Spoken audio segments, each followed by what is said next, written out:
What exactly is hearing loss? बड़ी छोटी सी definition है WHO की दी हुई, inability to hear the sounds, partially और फुली। मतलब मुझे आवाज़ नहीं आ रही है और मैं सुन नहीं पा रहा हूँ, या तो मैं कुछ आवाज़ों को नहीं सुन पा रहा हूँ या सब कुछ नहीं सुन पा रहा हूँ, that is considered as hearing loss. WHO का अगेन एक एस्टिमेट है कि बाय 2050 में 10 में से एक आदमी को हियरिंग एड लगा हुआ आपको दिख जाएगा। मतलब कि 10% of the population will be hearing using hearing devices in form of cochlear implant और हियरिंग एड्स। कब मुझे पता चलेगा? Because how to feel it exactly? क्या मैं फील करूँगा? क्या मेरे आसपास के लोग हैं वो उसको ज़्यादा अच्छे से फील करेंगे? और कब मुझे जाना चाहिए एक ऑडियोलॉजिस्ट, एक ENT, एक हॉस्पिटल हियरिंग लॉस के लिए? जो प्रोफेशन में नहीं है ऑडियोलॉजी के, वो भी घर पे 1 मिनट में शायद ये चेक कर लेगा कि वेदर प्रॉब्लम है कि नहीं है। जब शोर आसपास का ज़्यादा होता है तो आपको आवाज़ आ रही है लेकिन समझ में नहीं आ रही है। कोई दूर से बात बोलेगा, आवाज़ आ रही है, समझ में नहीं आ रही है। स्पेसिफिकली हाई फ्रिक्वेंसी पे आपका टीवी आपको समझ में नहीं आएगा।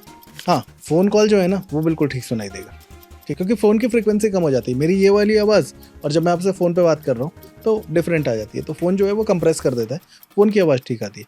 1 to 1 कम्युनिकेशन शांति में बिल्कुल ठीक है। शोर में आ जाते हो परेशानी आ जाती है। लिप रीडिंग भी करना शुरू कर देते हैं वो लोग जिनका हियरिंग लॉस थोड़ा सा बढ़ जाता है। तो अगर मास्क लगा के, कोविड में इतने सारे पेशेंट थे, नहीं समझ में आया, तो ये है, ये सारे सिम्टम आते हैं, तो इस कंडीशन में हमें समझना चाहिए कि अभी एक बार दिखाने की ज़रूरत है। And this is why we require a team of ENT and audiologist. ठीक है, कि हम लोग आपस में समझते हैं कि अच्छा इसको आपको आपकी सर्जरी से या दवाइयों से ये ठीक हो जाएगा, या फिर ये पेशेंट है इसका इम्प्लांट ही करना पड़ेगा, या फिर इसको हियरिंग एड ही लगाना पड़ेगा। आपने भी ENT और ऑडियोलॉजिस्ट दोनों को साथ में बोला, but at the same time दोनों के नाम अलग है तो कुछ तो अलग होगा। ENTs का जो स्पेशलाइजेशन है वो समझिए कि स्ट्रक्चर्स पे है।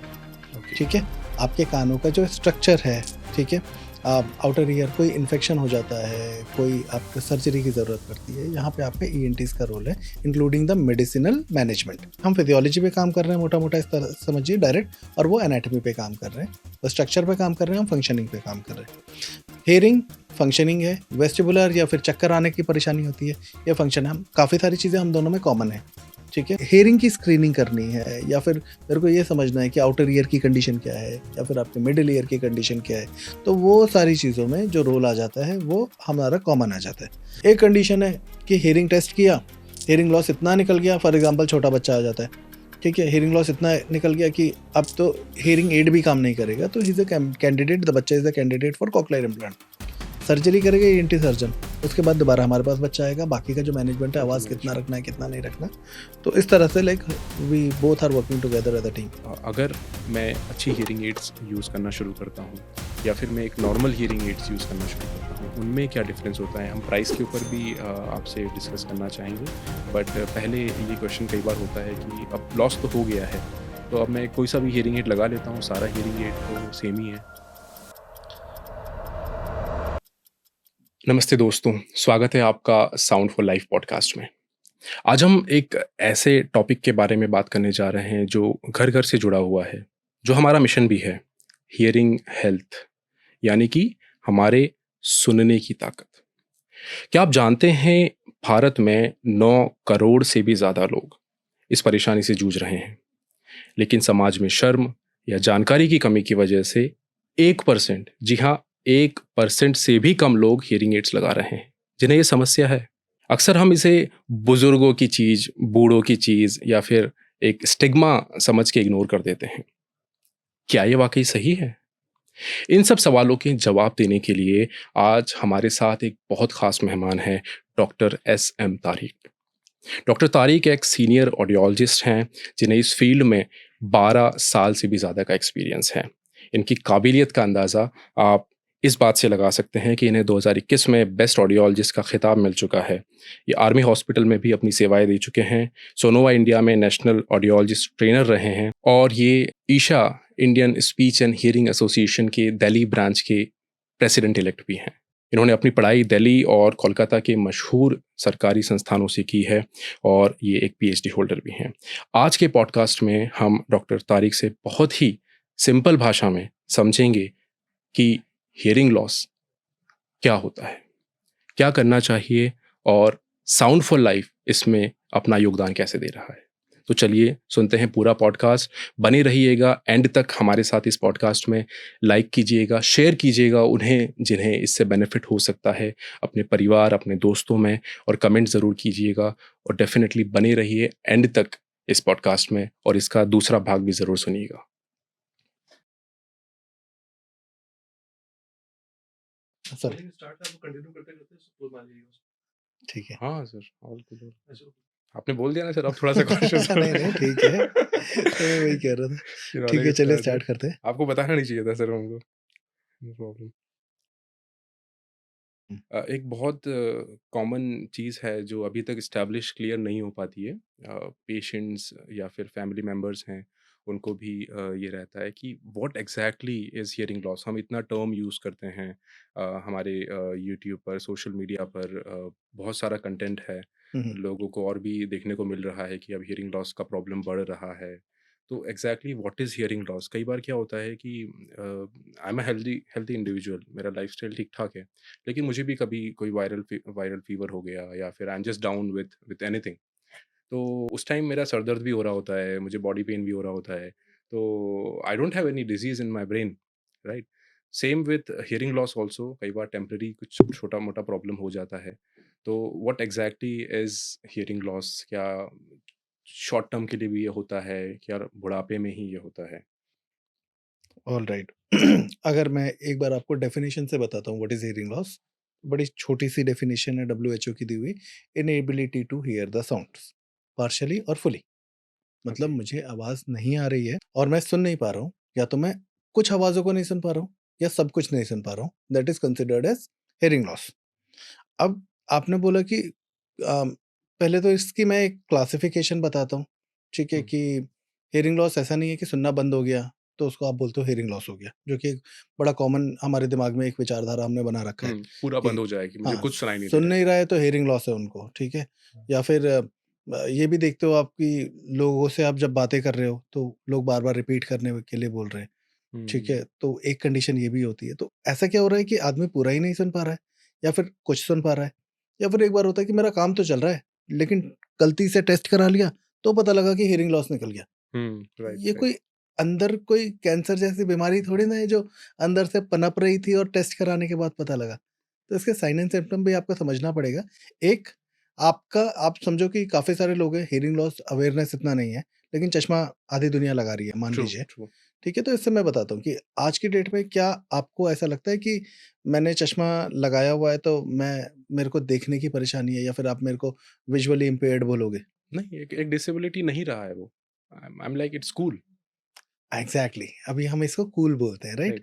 तो बट अगेन बचपन में जो लोग भी चश्मा लगाते होंगे आज की डेट में हर किसी के साथ हुआ ही होगा ऑफ माय एज कि आपके दोस्तों ने चश्मा निकाला होगा और बोला होगा कि ये कितनी उँगली है। बिल्कुल, आपको बिल्कुल। आपने कभी चश्मा लगाया है? हाँ, बिल्कुल, बिल्कुल। मैंने इसलिए लगाया था हुँ, हुँ। क्योंकि उससे मैं स्मार्ट दिखता था। शाबाश! कूल लगने के लिए, right? Right. But again the question is, आपने किसी के साथ किया है ऐसा कि चश्मा निकाल के आपने पूछा ये मेरी उँगली बता? यस, यस, बिल्कुल। यस, और मैं चिढ़ाते भी थे। एग्ज़ैक्टली चश्मिश एंड मैं बहुत सारे निकनेम्स, मैं हर लेकिन हर उस आदमी को बोलता हूँ, तुमने जिसने ऐसा किया है तुम्हें पाप लगेगा, तो आप भी पापी हो उसमें। बट एनीवेज़ जोक्स अपार्ट, तो अभी मेरे को चश्मा निकल गया तो मैं विजुअली इम्पेयर्ड नहीं हुआ, लेकिन एक लेवल ऐसा हो सकता है कि मुझे दिखाई नहीं देता, तो मैं विजुअली इम्पेयर्ड हो रहा हूँ। Same is the condition which comes with the hearing loss. कुछ सुनना कम हो गया और वो धीरे-धीरे बढ़ रहा है। एक ऐसे लेवल पे हो गया जो कन्वर्सेशन को भी नहीं सुना पा रहा है। तो आपको लगता है कि हाँ, अभी अलार्म बज गया, सुनने का टाइम आ गया, मतलब कि हियरिंग लॉस हो गया। बट हियरिंग लॉस का जो है वो क्लासिफिकेशन है, और वो क्लासिफिकेशन के हिसाब से हम देखते हैं कि yes this is hearing loss. दूसरा आपने पूछा कि ऐज का आपने पूछा था आई हुँ, थिंक। तो ऐज वाइज़ क्या होता है कि किसी भी ऐज में हियरिंग लॉस हो सकता है। एक बड़ा कॉमन मिथ है कि बूढ़ा होगा बुढ़ापे में ही होता है। तो ही हियरिंग लॉस डेवलप होगा, वो भी सुनना कम हो जाएगा, या फिर कोई बच्चा पैदा हो रहा है तो बेचारा बच्चा हियरिंग लॉस के साथ पैदा हुआ, हुँ, उसको कुछ नहीं सुनाई दिया, हुँ। जो कि पहले ये देखा जाता था कि अमूमन ये ऐसा होता था। बट आज की डेट में स्पेसिफिकली मैं बोलूँगा कि कोविड के बाद क्या रीज़न है उस पे मैं मुझे नहीं मालूम, क्योंकि रिसर्चेज़ भी चल रही हैं, लेकिन अभी सडन हियरिंग लॉस बड़ा कॉमन हो गया है और अभी तक मेरा जितना एक्सपीरियंस है लगभग 12 साल के आस-पास का हो गया है। तो मैं बोलूँगा कि इतना तो देख लिया कि 1 से लेकर 102 तक आप काउंट करिए, तो हर उस नंबर की एज वाला पेशेंट को मैंने हियरिंग एड लगा दिया है अभी तक। ओह! तो ऐसा नहीं है कि 50 साल के आदमी को ही हो रहा है या 20 साल के नहीं हो रहा, 18 साल के नहीं हो रहा। तो मेरा एक्सपीरियंस है कि मैं लोगों को हियरिंग एड लगाया है, तो किसी भी एज में हियरिंग लॉस हो सकता है and which is okay. Which is not a problem जैसे चश्मे का आपने अच्छा एग्ज़ाम्पल दिया हुँ, कि हुँ। पहले उसमें भी होता था आई रिमेंबर हमारे चाइल्डहुड में काफ़ी बड़े-बड़े चश्मे आते थे और बहुत रेयर था लेकिन अब तो इतना कॉमन हो गया है हम देखते हैं 10th 11th 12th क्लास के स्टूडेंट्स हैं एंड दे एन्जॉय इट। उनके पास मल्टीपल फ्रेम्स होते हैं, उनका एक स्कूल जाने का अलग होता है एंड बाहर अगर उन्हें थोड़ा-सा कूल फंकी दिखना है तो उनके लिए वो अलग होता है। तो it's very common, it's very pocket friendly also now. Will come to that point also because वो हुँ, भी एक बहुत बड़ा फैक्टर है correct. If I am of any age bracket hmm, hmm. That much expense चश्मे में क्या होता है कि अगर हम स्टार्ट भी करते हैं तो आई थिंक इन 1000-2000 रुपी ठीक-ठाक स्पेक्स बन सकते हैं। May be correct. Not with the best quality of everything but people look cool and वो लोग यूज़ करते हैं लेकिन हियरिंग में अभी भी आई थिंक वो गैप है और बुढ़ापे से ही उसको जोड़ के देखा जाता है कि कोई बूढ़ा होगा तो ही उसको कान का प्रॉब्लम आएगा। मैं आपको ना एक एग्ज़ाम्पल देता हूँ। जैसे आपने बोला कि क्योंकि सब लोग कर रहे हैं, तो वो एक नॉर्मलाइज़ हो गया है, राइट, तो वो ठीक है। आज से थोड़े दिन पहले स्किनी जीन्स का ट्रेंड चल रहा था, सब लोग चिपकी हुई जीन्स पहन रहे थे, ट्रू। ठीक है? तो वो नॉर्मल था, अभी कोई पहन के आता है तो अजीब ओल्ड लगता है, फैशन, यस। क्योंकि ओल्ड फैशन हो गया, अब सब सारे लोग जो है वो लूज़ फिट पहन रहे हैं, राइट। ठीक है? Including me. ठीक है, तो अभी ऐसा लग रहा है कि जी सब कुछ है। तो सारा गेम जो है ना वो एक माइंडसेट का है कि आप किस तरह से सोचते हैं, ठीक है? येस, डब्ल्यूएचओ का अगेन एक एस्टिमेट है कि बाय 2050 में 10 में से 1 आदमी को हियरिंग एड लगा हुआ आपको दिख जाएगा। मतलब कि 10% of the population will be hearing using hearing hearing devices aids. In form of cochlear implant और हियरिंग एड्स। ये तो है कि हियरिंग एड यूज़ कर रहे हैं। और क्या बात बोली है कि आउट ऑफ 4 1 मतलब approximately 25% of the global population में किसी ना किसी डिग्री का हियरिंग लॉस लॉस होगा। होगा। मतलब कि चश्मा का नंबर तो लगा हुआ है लेकिन चश्मा लगाता नहीं हो। तो हुँ, हियरिंग लॉस थोड़ा-सा डेवलप हो गया है लेकिन हियरिंग एड लगाते नहीं है, क्योंकि आज की डेट में भी ऐसे पेशेंट हैं। होता है, राइट, ठीक है? राइट। तो वो बहुत ज़्यादा ग्लोबली बढ़ने वाला है। यस। मैं अपने मन से नहीं बोल रहा हूँ, डब्ल्यूएचओ की रिपोर्ट है, ठीक है? उसमें एक और पॉइंट है मैं भी हाइलाइट करना चाहूँगा कि ये कंडीशन कि हियरिंग लॉस है हुँ, हुँ। और हियरिंग एड वो यूज़ कर रहे हैं हुँ, हुँ। Both are a little different. कई बार ये होता है जैसे हम फुल बॉडी चेकअप या कुछ भी करवाते हैं तो कई बार निकल आता है ना कि फैटी लिवर है थोड़ा-सा आपको डॉक्टर बताता है थोड़ा-सा कोलेस्ट्रॉल है। लेकिन इट डज़ नॉट मीन कि I have a disease. It's a correct. Condition जिसको मैनेज किया जा सकता है if needed be with whatever be the solutions and same with hearing aids also. अच्छा सर आपने एक पॉइंट जैसे बताया कि हियरिंग लॉस क्या है। अब हुँ, हुँ। हम अगर कुछ साइंस के बारे में हम पूछें एग्जैक्टली कि कब मुझे पता चलेगा because how to feel it exactly क्या मैं फ़ील करूँगा? क्या मेरे आस-पास के लोग हैं वो उसको ज़्यादा अच्छे से फ़ील करेंगे? और कब मुझे जाना चाहिए एक ऑडियोलॉजिस्ट, एक ईएनटी, एक हॉस्पिटल हियरिंग लॉस के लिए? ये बहुत अच्छा क्वेश्चन पूछा आपने और एक अगर कोई भी जो प्रोफ़ेशन में नहीं है ऑडियोलॉजी के, वो भी घर पे 1 मिनट में शायद ये चेक कर लेगा कि वेदर प्रॉब्लम है कि नहीं है। पहले तो साइंस बताता हूँ। ओके। साइंस में जो कि सारी दुनिया बताती है, वही मैं बताऊँगा आपको। ठीक है? कि आवाज़ तो आ रही है, लेकिन समझ में नहीं आ रहा। ठीक है? हुँ, कहानी राइट। बताता हूँ आपको। मैं 6th-7th क्लास में था, मुझे नहीं मालूम था कि मैं बड़ा होके ऑडियोलॉजिस्ट बनूँगा। ना कभी मैंने कभी बोला होगा। लेकिन हमारे दुकान के सामने मतलब हमारे घर के सामने एक छोटी-सी क्यूट सी शॉप होती थी। आप समझिए कि ब छोटा-सा एक रूम होगा, अंकल थे, उनके पास ऐसे सब कुछ किटकैट वगैरह ये बिस्किट-विस्किट सब कुछ रखते थे और छोटी-मोटी ग्रोसरी रखते थे। ये उस टाइम की बात है जब हम लोग बच्चे होते थे और एक रिफाइंड ऑयल आता था धारा, हुँ, ठीक है? Right, right. अब जितने मेरे ऐज के होंगे वो तो रिलेट कर पाएँगे, अभी जो द 20-25 साल के इंटर्न्स होंगे या दे बच्चे आर होंगे into olive oils and all. हाँ, तो उनको नहीं पता लगेगा, एटलीस्ट ये ब्रांड नहीं पता लगेगा। सो मैंने जाके बोला अंकल को and that used to come in Tetra Pak if you remember. Tetra Pak में इतना बड़ा पैकेट आता था, अलग-अलग पैकेट आते थे, तो टेट्रा पैक में वो धारा आता था। I went to the shop, मैंने बोला अंकल मेरे को ना धारा दे दीजिए। और अंकल ने एक चीज निकाली इतनी लंबी ऐसे खींच के और मुझे नाड़ा पकड़ा दिया, right? And I was like धारा नाड़ा। तो किसी ने बोला अंकल ब्रेड दीजिए, तो वो ब्लेड निकाल के दे देते थे। तो what exactly was the problem? सुन तो रहे थे, सुन तो रहे थे, राइट। लेकिन समझने का प्रॉब्लम आ गया। अब एक इश्यू आ जाता है कि सुन तो रहे हैं, समझने का है। दूसरा, परिवार वाले एक काम, मतलब आज तक मेरे को एक ऐसा पेशेंट का परिवार नहीं मिला जिसको मैंने ये पूछा हो और उसने बोला हो कि नहीं, ऐसा नहीं होता। सवाल क्या होता है कि आपको लगता है कि अपने मर्जी के बातों को ये समझ जाते हैं, लेकिन आपकी बातें नहीं आती। कहते हैं हाँ सर, अपने मतलब की सारी बातें समझ जाते हैं।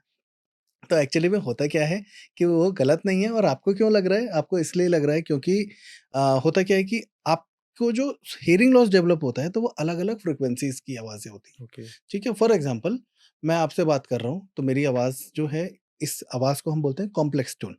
बट इनको अगर एक-एक सिंगल टोन को निकाल के देखोगे, तो एक-एक टोन होती है, ठीक है? जिसको हम लोग प्योर टोन बोलते हैं। अब समझिए कि इतने सारे आवाज़ों को मैं और सिंपल करके बताऊँ? जैसे मैंने बताया था कि आप किसी भी ओल्ड एज पेशेंट जिनको सुनने की परेशानी हो रही है, हल्का-सा चेहरा छुपाइए और बोलिए, "मैं जो आवाज़ बोलूँगा बताइए आपको समझ में आ रही है या नहीं आ रही है?" या फिर मैं जो बोलूँगा आप रिपीट करो। ओके। हुँ, ठीक है? आपने रिपीट करना है। दूसरा फ़ोनीम बोलोगे आप, "स", ठीक है? ये पतली आवाज़ है ये थोड़ी-सी। ये मतलब हाँ, लाउडनेस दोनों का सेम रहेगा, हुँ, ठीक है? स, ठीक है? राइट, तो आप पूछोगे दोनों में से कौन-सी आवाज़ आपको ज़्यादा ऊँची लग रही है? ओके, तो अगर जो ये वाली आवाज़ है, that is a low frequency sound. Right, ये लो फ्रीक्वेंसीज़ यूजुअली लोगों का बेहतर रहता है, और हियरिंग लॉस जब शुरू होता है, अमूमन जब आपका एजिंग की वजह से होता है, व्हिच इज़ वेरी कॉमन। उस कंडीशन में क्या होता है, ये वाला जो फ़ोनीम है, स, या इनको बोले, या तो बोलेंगे मेरे को सुनाई ही नहीं दिया, या तो ये बोलेंगे कि मुझे कम सुनाई कम दिया। सुनाई दिया। अगर आप घर पे ये चेक कर रहे हो शांति वाले एनवायरनमेंट में, और आपको पता लग रहा है, और आपको बहुत ऊँचा नहीं बोलना, आपको बिल्कुल मॉडरेट लेवल पे बोलना है। आपको अभी समझ में आ जाएगा कि अभी क्या है कि कुछ आवाज़ें इनको इनको सुनना कम हो गई है हाई फ्रीक्वेंसीज़ की।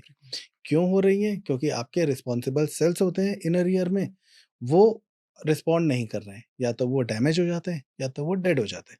ठीक है? जहाँ के ठीक है, लगभग आप समझिए मोटा-मोटा, मैं आप बहुत सिंपल करके बोलूँगा कि 20,000 के बराबर की छोटे-छोटे सेल्स हैं। जो भी आवाज़ जा रही है, वो एक सेल उस आवाज़ को ले रहा है। अगर मैं बोल रहा हूँ तो एक सेल ट्रांसपोर्ट करके मेरे को समझा रहा है, दूसरा है जो हुँ, दूसरी नर्व लेकर अलग-अलग जा रही है, फ्रीक्वेंसी के लिए अलग-अलग। अलग-अलग फ्रीक्वेंसीज़ के लिए अलग-अलग नर्व है, वो इस राइट, आवाज़ों को हुँ, ट्रांसपोर्ट कर रही है। तो मैं इतनी जल्दी-जल्दी जो बोल रहा हूँ, वो बहुत सारे नर्व जो है वो एकदम से एक काम साथ करके एक्टिवेट कर रहे हैं आप, राइट, एक्टिवेट करके सिग्नल को आगे भेज रही है।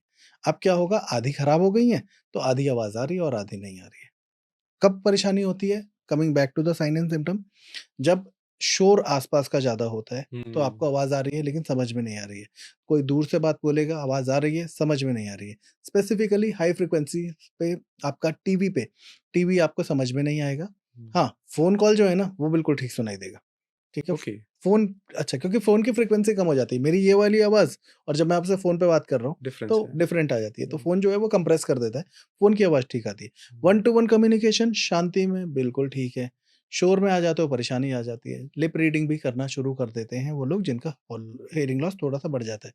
तो हुँ, अगर मास्क लगा के, कोविड में इतने सारे पेशेंट थे, नहीं समझ में आया। बिकॉज़ और मास्क पहन लिया हाँ, लोगों ने। एक कंपनी है, नाम नहीं बताऊँगा, ठीक है? उसने बहुत ज़्यादा अच्छा काम किया था अपने सेल्स में कोविड के टाइम में, ओके, क्योंकि पीपल हैव रियलाइज़्ड कि मास्क में तो और नहीं समझ में आ रहा है। नहीं आ रहा है, सही तो है। हियरिंग जहाँ थोड़ी-सी पे आवाज़ भी वो मफ़ल हो जाती है।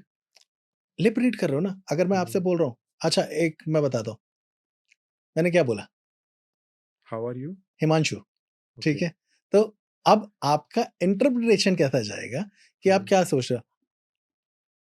आपका नाम क्या है? हुँ, जिसका हियरिंग लॉस चला गया, ठीक है? हियरिंग चला गया, सॉरी, वो चेहरे पे डिपेंडेंट हो जाता है। एंड राइट, लिटरली मेरे पास ऐसे पेशेंट हैं कि मैं उनसे ऐसे ही बात करता हूँ कि हुँ, मैं लिप रीड करा रहा हूँ उनको, और वो सब कुछ समझ पा रहे हैं क्योंकि इतने टाइम तक वो सुन इतने नहीं टाइम रहे, तक, राइट, राइट, राइट? राइट। हो तो सकता है यहाँ पे 6 भी, महीने, 1 साल तक वो यस, ऐसे ही काम चला रहे हैं। करेक्ट। तो वो दूसरा मोड ऑफ कम्युनिकेशन या फिर अंडरस्टैंडिंग वो समझ जाते हैं, और उसको वो क्या बोलते हैं कि समझना शुरू कर देते हैं।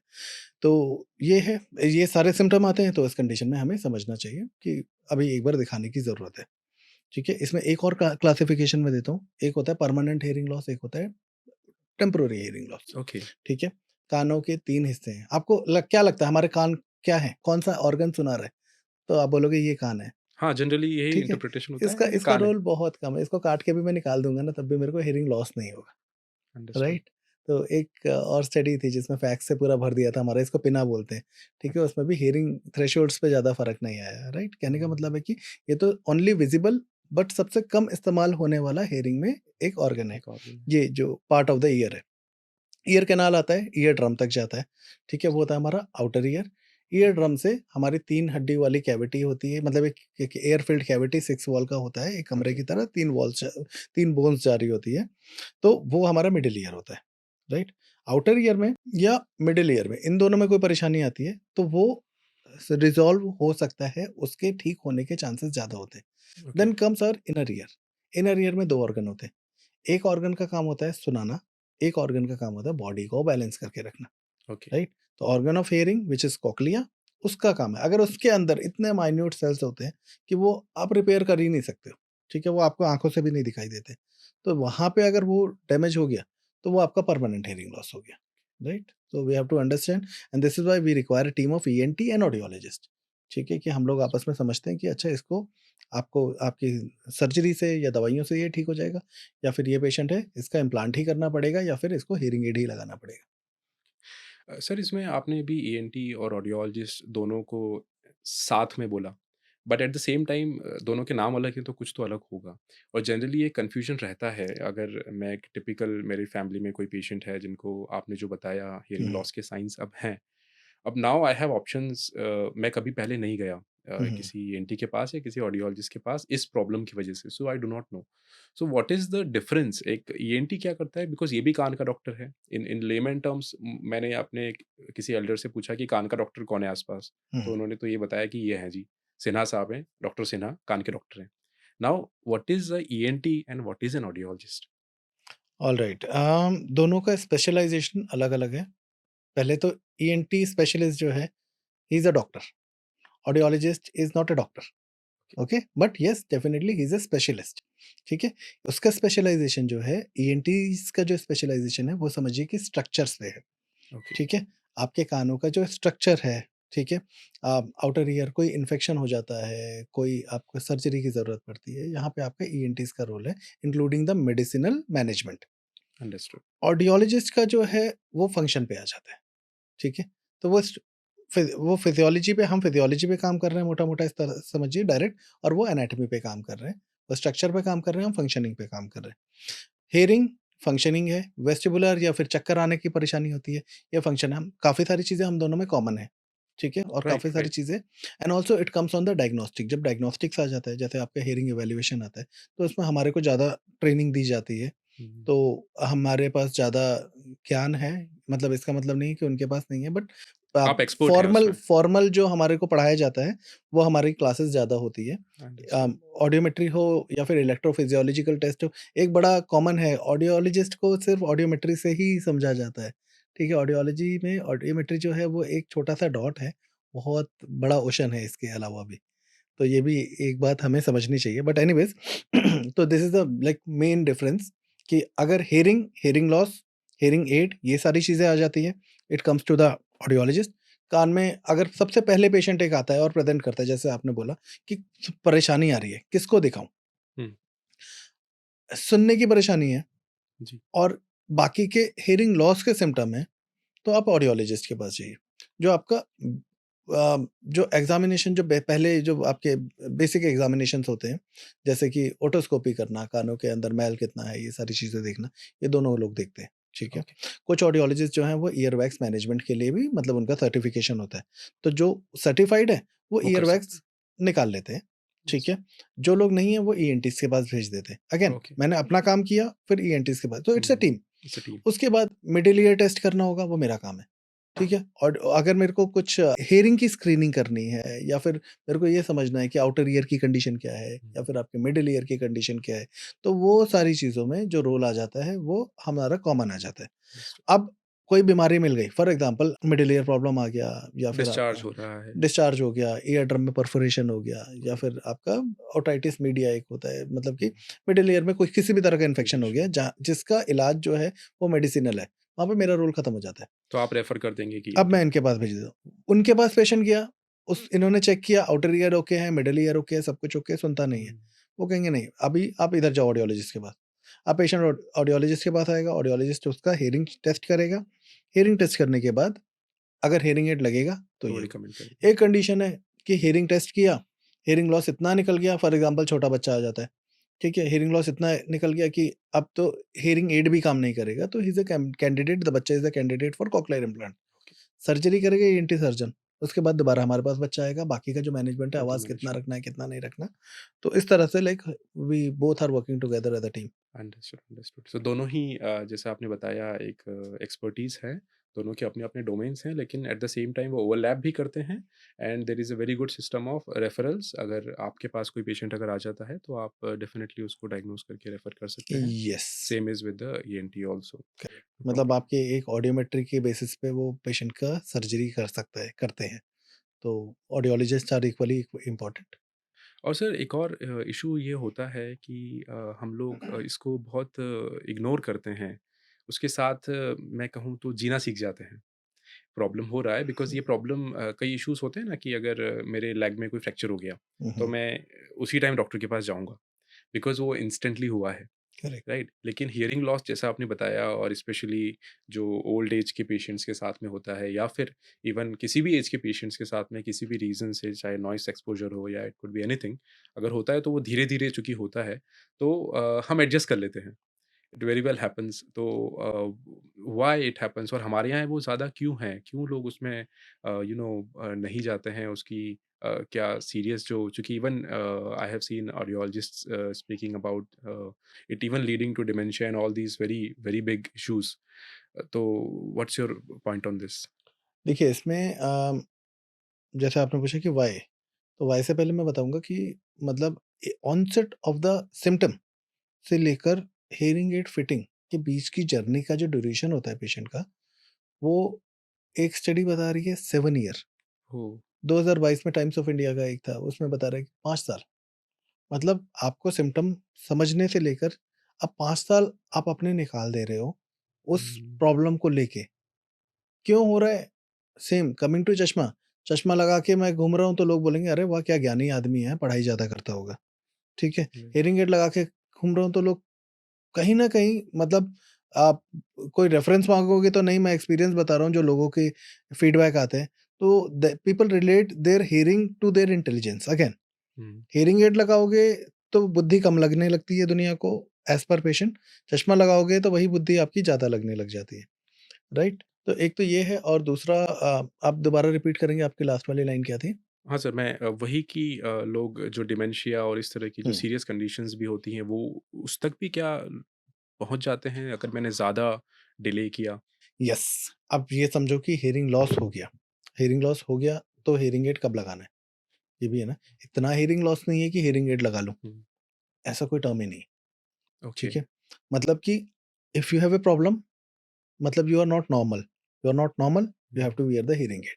मतलब there has to be a solution और मैनेजमेंट। असिस्टेंस मिलना चाहिए आपको। एक आदमी सब कुछ सुन रहा है, वो वाले अंकल के पास मैं दोबारा चला जाता हूँ कि अंकल आप धारा को नाड़ा समझ लो, मैंने 2 बार चिल्ला के आपको बोल दिया, आपको अभी समझ में आने लग गया, हुँ, ठीक है? So are you ready to use the hearing aid? He is going to say no, क्योंकि उस टाइम भी किसी ने उनके बच्चों ने दिखाया था या कुछ था, आई ट्रू, डोंट रिमेंबर उस टाइम भी टेक्नोलॉजी भी क्या लेवल था, but so far I remember कि he did not opt for the hearing add जब तक उनका काम चल रहा था।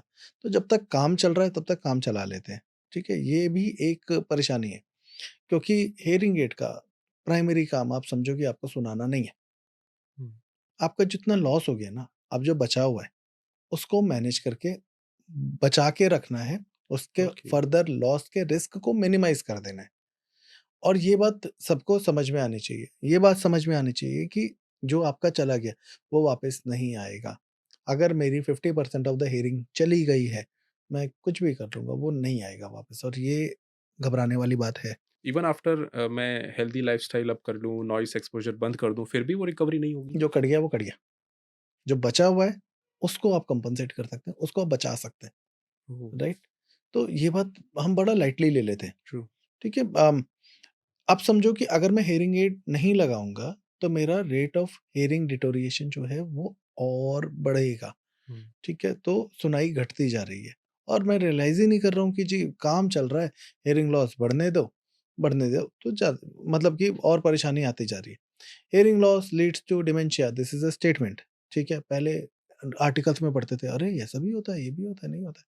अभी आप देखो, मैं कभी भी बोलता हूँ पेशेंट को कि आप गूगल करना है तो जाओ आप गूगल करके आओ, ज़्यादा इन्फॉर्मेशन लेके मैं फ़िल्टर कर दूँगा। हुँ, but I never say not to Google, आपको मालूम होना चाहिए। Hearing loss leads to dementia. और अभी और आप देखोगे, अब तो वी हैव चैट जीपीटी, उसमें देखो बोलेगा, सीधा-सीधा बोलेगा कि ऐसा है कि फिजिकल स्ट्रक्चरल में भी चेंजेस देखे गए हैं, ओह! एट्रोफी हो रही है, ठीक है? तो hearing loss is one of the reasons, but आपको मालूम है कि आपने एक बीमारी पकड़ ली है, अगर हियरिंग लॉस हो गया है। और ऐसे भी लोग हैं जिन्होंने रिपोर्ट किया है मेरे को पर्सनली कि हियरिंग एड लगाने के बाद जो चीज़ें भूल जाते थे, दे आर गेटिंग इम्प्रूव्ड। ज़्यादा पेशेंट और आ जाएँगे तो maybe we can write a paper on this, but yes अगर अभी पूछोगे तो अम, किसी भी लेवल पे हियरिंग लॉस हो, आप हियरिंग एड लगाइए और ये सोच के मत लगाइए मुझे अच्छा सुनना है, ठीक है? आपको बचाना है, अपना ऑडिटरी हेल्थ, हियरिंग हेल्थ बचाना है आपको। Okay, okay, okay. It's very nice point आपने जो बताया and we should highlight it कि अगर हम कोई भी पेशेंट हियरिंग एड लगा रहा है, तो उसको मॉनेटरी बेनिफिट उस टाइम तो हो रहा है, उस मोमेंट पे, लेकिन उसका बेनिफिट फ्यूचर में उसके लिए ज़्यादा है। आप ये एक किसी बहुत भी वही मैं कह रहा हूँ ना, किसी भी ऑडियोलॉजिस्ट से पूछो, वो बोलेगा ही नहीं अच्छा। हमारे 8 साल की जो पढ़ाई है, जितने भी मतलब आप 4 साल का बैचलर्स, मास्टर्स मास्टर्स 6 साल और मान लो कोई 6 साल पढ़ता है, 9 साल पढ़ता है। आवाज़ की क्वालिटी कैसी होनी चाहिए, मधुर होनी चाहिए, किसी को किसी भी चैप्टर में नहीं है, एक पेज भी नहीं है, ओके। राइट? तो सब कुछ जो बातें होती है, ऑडिटरी फिजियोलॉजी पढ़ने में जान निकल जाती है, कहाँ से क्या होता है, कुछ है, राइट? तो कहने का मतलब है कि पहले हम हेल्थ पे काम करेंगे। आवाज़ तो हुँ, सिर्फ़ अगर आवाज़ ही सुनाना होता है हियरिंग एड को या प्राइमरी पर्पज़ होता, तो जहाँ पे हेडफ़ोन्स मिलते हैं, वहीं पे हियरिंग एड भी मिलते। मिल रहा होता। ये है। Very true and well established कि जो एक बार हियरिंग लॉस हो गया है वो परमानेंट है। उसको हम किसी मेडिसिन से, किसी भी चीज़ से उसको वापस no matter how healthy lifestyle we can opt हम नहीं कर सकते। लेकिन उसमें एक और पॉइंट आता है कि क्या एक नेचुरल विद ऐज मुझे लगता है कि हो सकता है मुझे हो लेट्स अस्यूम कि एक ऐज के बाद में धीरे-धीरे हियरिंग लॉस होगा। और भी लाइफ़स्टाइल कंडीशंस होती है ना जैसे आजकल diabetes is very common it's not even a disease now doctor से it's a condition lifestyle disease, हाँ, lifestyle. It's a lifestyle, it's a condition. Correct. सो उसके लिए क्या है तो उसके लिए you have a good protein balance, you have a good healthy lifestyle तो उससे डॉक्टर से इट कि वो डिले होगा या हो सकता है ना ही हो आपको। तो is it same with hearing loss also if I can incorporate something in my lifestyle या फिर may be tests also because वो भी आई थिंक काफ़ी स्किप होते हैं अगर हम ईयरली टेस्ट्स वगैरह कराते हैं करेक्ट। उसमें आँखों का तो फिर भी होता है हुँ, but hearing still I think is very much neglected. Packages वगैरह में ब्लड टेस्ट्स होते हैं, कार्डियो के टेस्ट्स होते हैं। I can understand these are very vital organs but ear is also very vital obviously. तो क्या लाइफ़स्टाइल में कुछ चेंज करके उस नेचुरल हियरिंग लॉस के प्रोग्रेशन को रोका जा सकता है?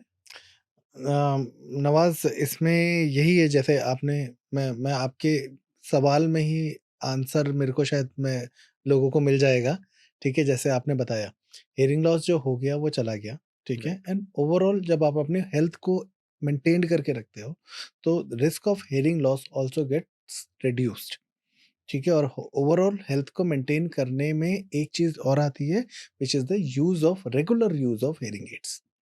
ठीक है, जितनी आवाज़ मेरे को चाहिए, मेरे कानों का न्यूट्रिशन जो है, ऑडिटरी सिस्टम का न्यूट्रिशन आवाज़ है। राइट। आपका सवाल ये होना चाहिए कि अगर हियरिंग एड नहीं लगा रहा हूँ तो फर्दर लॉस कैसे हो रहा है, ठीक है? या फिर हियरिंग एड लगा लिया तो कैसे मेंटेन हो रहा है? तो सेम सीधे शब्दों में कि यहाँ से यहाँ तक का, आप सिर्फ़ कानों तक नहीं सुन रहे हो, सुनने के बाद समझ भी रहे हो। कोई जोक हुँ, सुनाऊँगा चाइनीज़ में, कुछ फ़र्क नहीं पड़ेगा। हिंदी में जोक सुनाऊँगा, आप बहुत हँसोगे, राइट? हुँ, तो सिर्फ़ कानों तक नहीं है, वो आपका अंडरस्टैंडिंग लेवल तक भी है। अब क्या हो रहा है कि अगर मैं आपको जो आपका खानों का फिर अगेन न्यूट्रिशन जो है, वो आपका ऑडिटरी सिस्टम का न्यूट्रिशन जो है, वो आवाज़ें हैं। तो maintenance of health including the use of hearing aid and again आपके शरीर को जितना आप ओवरऑल प्यार हेल्थ। कर लीजिए, ठीक है? जैसे आपने डायबिटीज़ बोला, से 60 साल के ऊपर हो गए हो और आपको डायबिटीज़ है, तो आपको हियरिंग लॉस होने की प्रोबेबिलिटी बहुत ज़्यादा हाई है। ठीक है? तो ये भी हमें समझना पड़ेगा। इतना शरीर को मेंटेन कोई कर ले कि डायबिटीज़ जो है या फिर आपका ब्लड शुगर लेवल जो है, उसको आप मेंटेन करके रख रहे हो। अब डायबिटीज़ का सीधा इम्प्लीमेंटेशन है, हर चीज़ खराब करता है including your hearing. Hearing loss भी आपका बढ़ाता जाएगा, ठीक है? तो राइट, इट और भी अफेक्ट्स बाकी के एवरीथिंग। Everything, right? बिकॉज़ तो ओवरऑल जो है एजिंग एजिंग की वजह से हमारे को हियरिंग लॉस होता है which is called presbycusis, okay. Hearing loss due to ageing. अब वो हुँ, एजिंग के प्रोसेस को ही आप मेंटेन करके रखेंगे, तो आप देखेंगे कि हियरिंग लॉस भी उस लेवल पे नहीं हो रहा है। तो that is hmm. Also something कि अपने शरीर से प्यार करना चाहिए, अपने आप से प्यार करना चाहिए। So that is going to help you. लेकिन अभी जो आपने क्योर्स के बारे में बात की कि हियरिंग एड ही उसका सॉल्यूशन है अगर हियरिंग लॉस आपको है। तो but at the same time हम सोशल मीडिया पर देखते हैं कि कई ड्रॉप्स और even Ayurvedic, homeopathic treatment options कि ये ड्रॉप का 3 महीने का कोर्स कर लीजिए। तो is it actually scientifically proven कि हियरिंग लॉस की जब हम बात कर रहे हैं, I am not talking about जो आपने बताया कि ईएनटी का जो जनरली इंटरवेंशन होता है आउटर ईयर में या फिर इन्फेक्शन वगैरह कुछ है, प्रॉपर हियरिंग लॉस जो आपने नर्व्स का जो डैमेज होना बताया जो परमानेंट होता है। जो परमानेंट तो होता है अगर वो जिसको हम लोग परमानेंट होता है तो हम्म, उस ड्रॉप से क्या कुछ रिकवरी होती है या फिर सिर्फ प्लेसिबो इफेक्ट होता है? मुझे तो प्लेसिबो भी नहीं लगता है वो टू बी ऑनेस्ट जैसे ये दोनों के लिए बोलने के लिए सुनने के लिए बहुत सारे मार्केट्स में है starting from the medical point कि एक एलोपैथी सिस्टम ने तो बता दिया कि हमारी दवाइयाँ जो हैं वो हेयरिंग दोबारा नहीं कर पाएगी, ठीक है? ऑडियोलॉजिस्ट के पास आया तो ऑडियोलॉजिस्ट कहता है कि जी मेरा जादू जो है वो आपको हेयरिंग एड लगा के कर सकता हूँ। एक बाबा जी हैं वो कहते हैं कि अपने कानों को यूँ-यूँ करो, ठीक है? और ऐसे करोगे और ऐसे-ऐसे करोगे तो आपकी सुनाई बेहतर होगी, ठीक है? हमारे को समझ में आता है कि इसका तो रोल ही नहीं है, इनर ईयर का रोल है जो कि आपके कानों के अंदर ऐसे अंदर हड्डियों में बैठा हुआ है, राइट? हुँ, अब एक सिस्टम ऑफ मेडिसिन कहता है कि आप कानों के में ड्रॉप डालोगे तो आपकी सुनाई ज़्यादा बेहतर हो जाएगी। कॉकलिया आपका कहाँ पे है? ठीक है, उसमें छोटे-छोटे सेल्स हैं, ठीक है? I still remember I don't know if that person knows me और नॉट उस टाइम में 2011-12 की बात है, नहीं 2010 की बात है जीटीबी हॉस्पिटल में there was a resident doctor Tushar. उनसे मैंने ये सवाल पूछा था पीडियाट्रिक डिपार्टमेंट में तो कि सर ऐसा क्यों क्यों होता है? हियरिंग लॉस रिकवर क्यों नहीं हो सकता है? ठीक है, हेयर सेल्स डैमेज होते हैं छोटे-छोटे क्या वो डैमेज हो गए, दोबारा नहीं होंगे। सीधा-सीधा उन्होंने बोला कि अरे देख ये मेरी उँगली है, ये कट गई। कौन सी दवाई खाऊँगा दोबारा उग जाएगी? Same question goes to you कौन सी दवाई खाऊँ? ठीक है, तो कुछ चीज़ें जो हैं वो नहीं है और ये जब मान लो और अगर जो लोग ड्रॉप डाल के मेरे हेयर सेल्स को रीग्रो कर रहे हैं, वो मेरी उँगली को क्यों नहीं रीग्रो कर लेते? कितने सारे लोग आपने देखे होंगे। तो यहाँ नहीं कर सकते हो क्योंकि वो दिखाई नहीं दे रहा, तो आप कुछ भी बोल दोगे। ये तो दिखाई दे रहा है, पहले इसको ठीक हुँ। करो ना, ठीक है? सेम चीज़ बोलने के लिए भी होता है, स्पीच थेरेपी में भी बड़ा मुश्किल है। ख़ैर वो तो फिर हमारा फर्दर अलग टॉपिक हो जाएगा। तो अभी I hope you got my answer. Yes, yes, yes and specially कई बार उसमें होम रेमेडीज़ का भी एक पॉइंट होता है। एक पॉइंट ये होता है कि जैसे मैंने बताया ड्रॉप्स क्लेमिंग की 2 महीने का कोर्स कर लो बेटर हो जाएगा। लेकिन उसके साथ-साथ एक और वो इंडिया में स्पेशली जो हमारा इतना पुराना कल्चर है एंड कुछ चीज़ों में I think it's a personal opinion but वो मे बी वर्क भी करता हो कि सर्दी हो रही है तो इसका काढ़ा पी लीजिए वगैरह-वगैरह। हुँ, हुँ। So but at the same time उसको हम कंपेयर भी नहीं कर सकते। एक छोटा-सा सर्दी-ज़ुकाम है वो डिफरेंट चीज़ है। बट हियरिंग में भी कई बार होता है कान बंद हो रहे हैं तो लौंग का तेल गरम करके ऐसे डाल लीजिए। उसके ऊपर what's an audiologist an expert audiologists take कि क्या वो करना चाहिए, नहीं करना चाहिए? पहले उससे क्या फ़ायदा होता था? चलो मैं ना एक-एक करके बताता हूँ। एक जो आपने पहले बोला कि होम रेमेडीज़ का ठीक है, पहले मैं आपको बताता हूँ कि होम रेमेडीज़ में होता क्या है। छोटा बच्चा है, ठीक है? फीडिंग मदर, ठीक है? अब क्या होता है कि जब आप बच्चे को फीड कर रहे हो, तो फीड करने में बड़ा कॉमन मिस्टेक होता है कि बच्चे को आप ऐसे करके फीड कर रहे हो, सर नीचे हो जाता है, ठीक है? और बच्चे के सीधे शब्द से बोलूँ कि आप मुँह से आपका जो है कानों में आपका जो बच्चे का फीड होता है वो मिडल ईयर पे पहुँच जाता है due to a tube which is called Eustachian tube, ठीक है? ओके। अब और भी बड़े सारे रीज़न हैं, सर्दी-जुकाम वगैरह कुछ लगते हैं, ठीक है? मैं यहाँ से क्यों शुरुआत कर रहा हूँ? क्योंकि आपका मिडल ईयर है, मिडल ईयर में आपका कुछ भी इन्फेक्शन हो गया, कुछ हुँ, भी आ गया, एक ट्यूब होती है जिसको हम लोग स्टेशन ट्यूब बोलते हैं, ठीक है? वो इट एक्ट्स लाइक अ नाली, ठीक है? आपके मुँह में सलाइवा बनता है, ले लेते हो, ठीक है? कानों में बाहर ईयर वैक्स बनता है, आप वो अपने आप निकल जाता है, ठीक है? या आप राइट। निकलवा लेते हैं। आँख से, नाक से, आपके कान से डिस्चार्ज आता है, वो आपके धीरे-धीरे करके आप बैठे-बैठे रियलाइज़ करोगे ना आप कुछ स्वॉलो कर रहे हो, वो आपके पेट में जाता रहता है। पूरे दिन में आप ऐसे कुछ-कुछ अमाउंट लेते रहते हो, ओके। ठीक है? तो जो मिडल ईयर का डिस्चार्ज होता है ना आपका, वो स्टेशन ट्यूब आपकी बंद हो जाती है, ठीक है? ड्यू टू कोल्ड और एनी अदर रीज़न, या फिर बच्चे को इन्फेक्शन हो गया।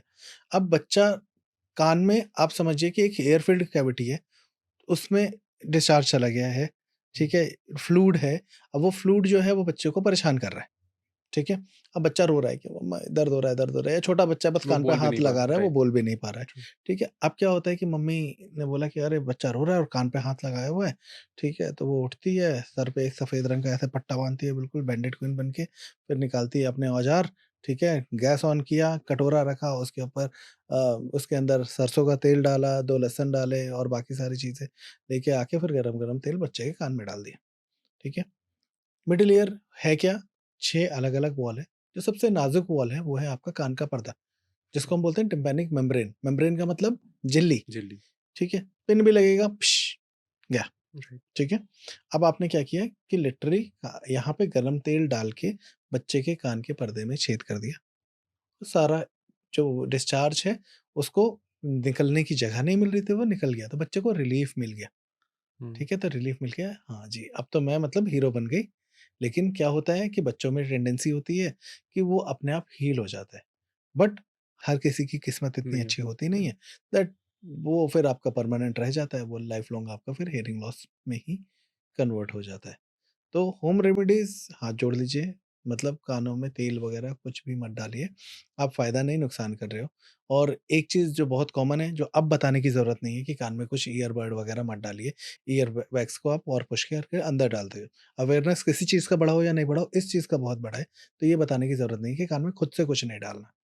Now coming to the alternative things, मेरे पास खुद पेशेंट्स हैं, अम, जगह-जगह से आते हैं, जो बहुत ऐसी जगहें हैं जो क्लेम करती हैं कि आपका हियरिंग लॉस का हम लोग उपचार कर देते हैं। बच्चे को मैंने आज की डेट में आपको मालूम है कि कितने एक पैदा हुए बच्चे का इमीडिएट इफ़ेक्ट पे हम लोग, मतलब कि समझिए कि 1 दिन के बच्चे का भी हम हियरिंग टेस्ट करके बता सकते हैं कि ये बच्चा नॉर्मल है, ओके। राइट?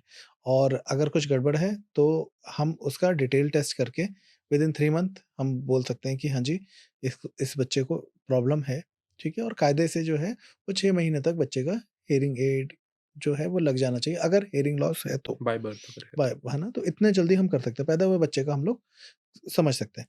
अब एक बच्चा आ रहा है मेरे पास जो ऑलरेडी लेट हो गया है, जिसको क्या कहते हैं, हियरिंग लॉस डिटेक्ट हुआ है, समझिए कि मैंने तब भी 1 साल की उम्र में उसका मैंने देख लिया कि तुमको हियरिंग लॉस हो गया, ठीक हुँ, है? हुँ। पेरेंट को बता दिया कि देखो 1 साल का है, हियरिंग लॉस हो गया है, हियरिंग एड लगाना पड़ेगा, ठीक है? और उसके बाद क्योंकि सुना नहीं तो बोला नहीं, ठीक है?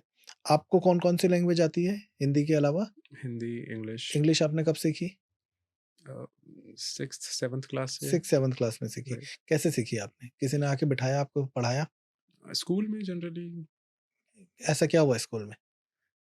इंग्लिश टीचर थी, वो इंग्लिश में ही बात करती थी। एग्ज़ैक्टली। तो ना हम कोई भी लैंग्वेज एक्वायर करते हैं, वो सुन के करते हैं।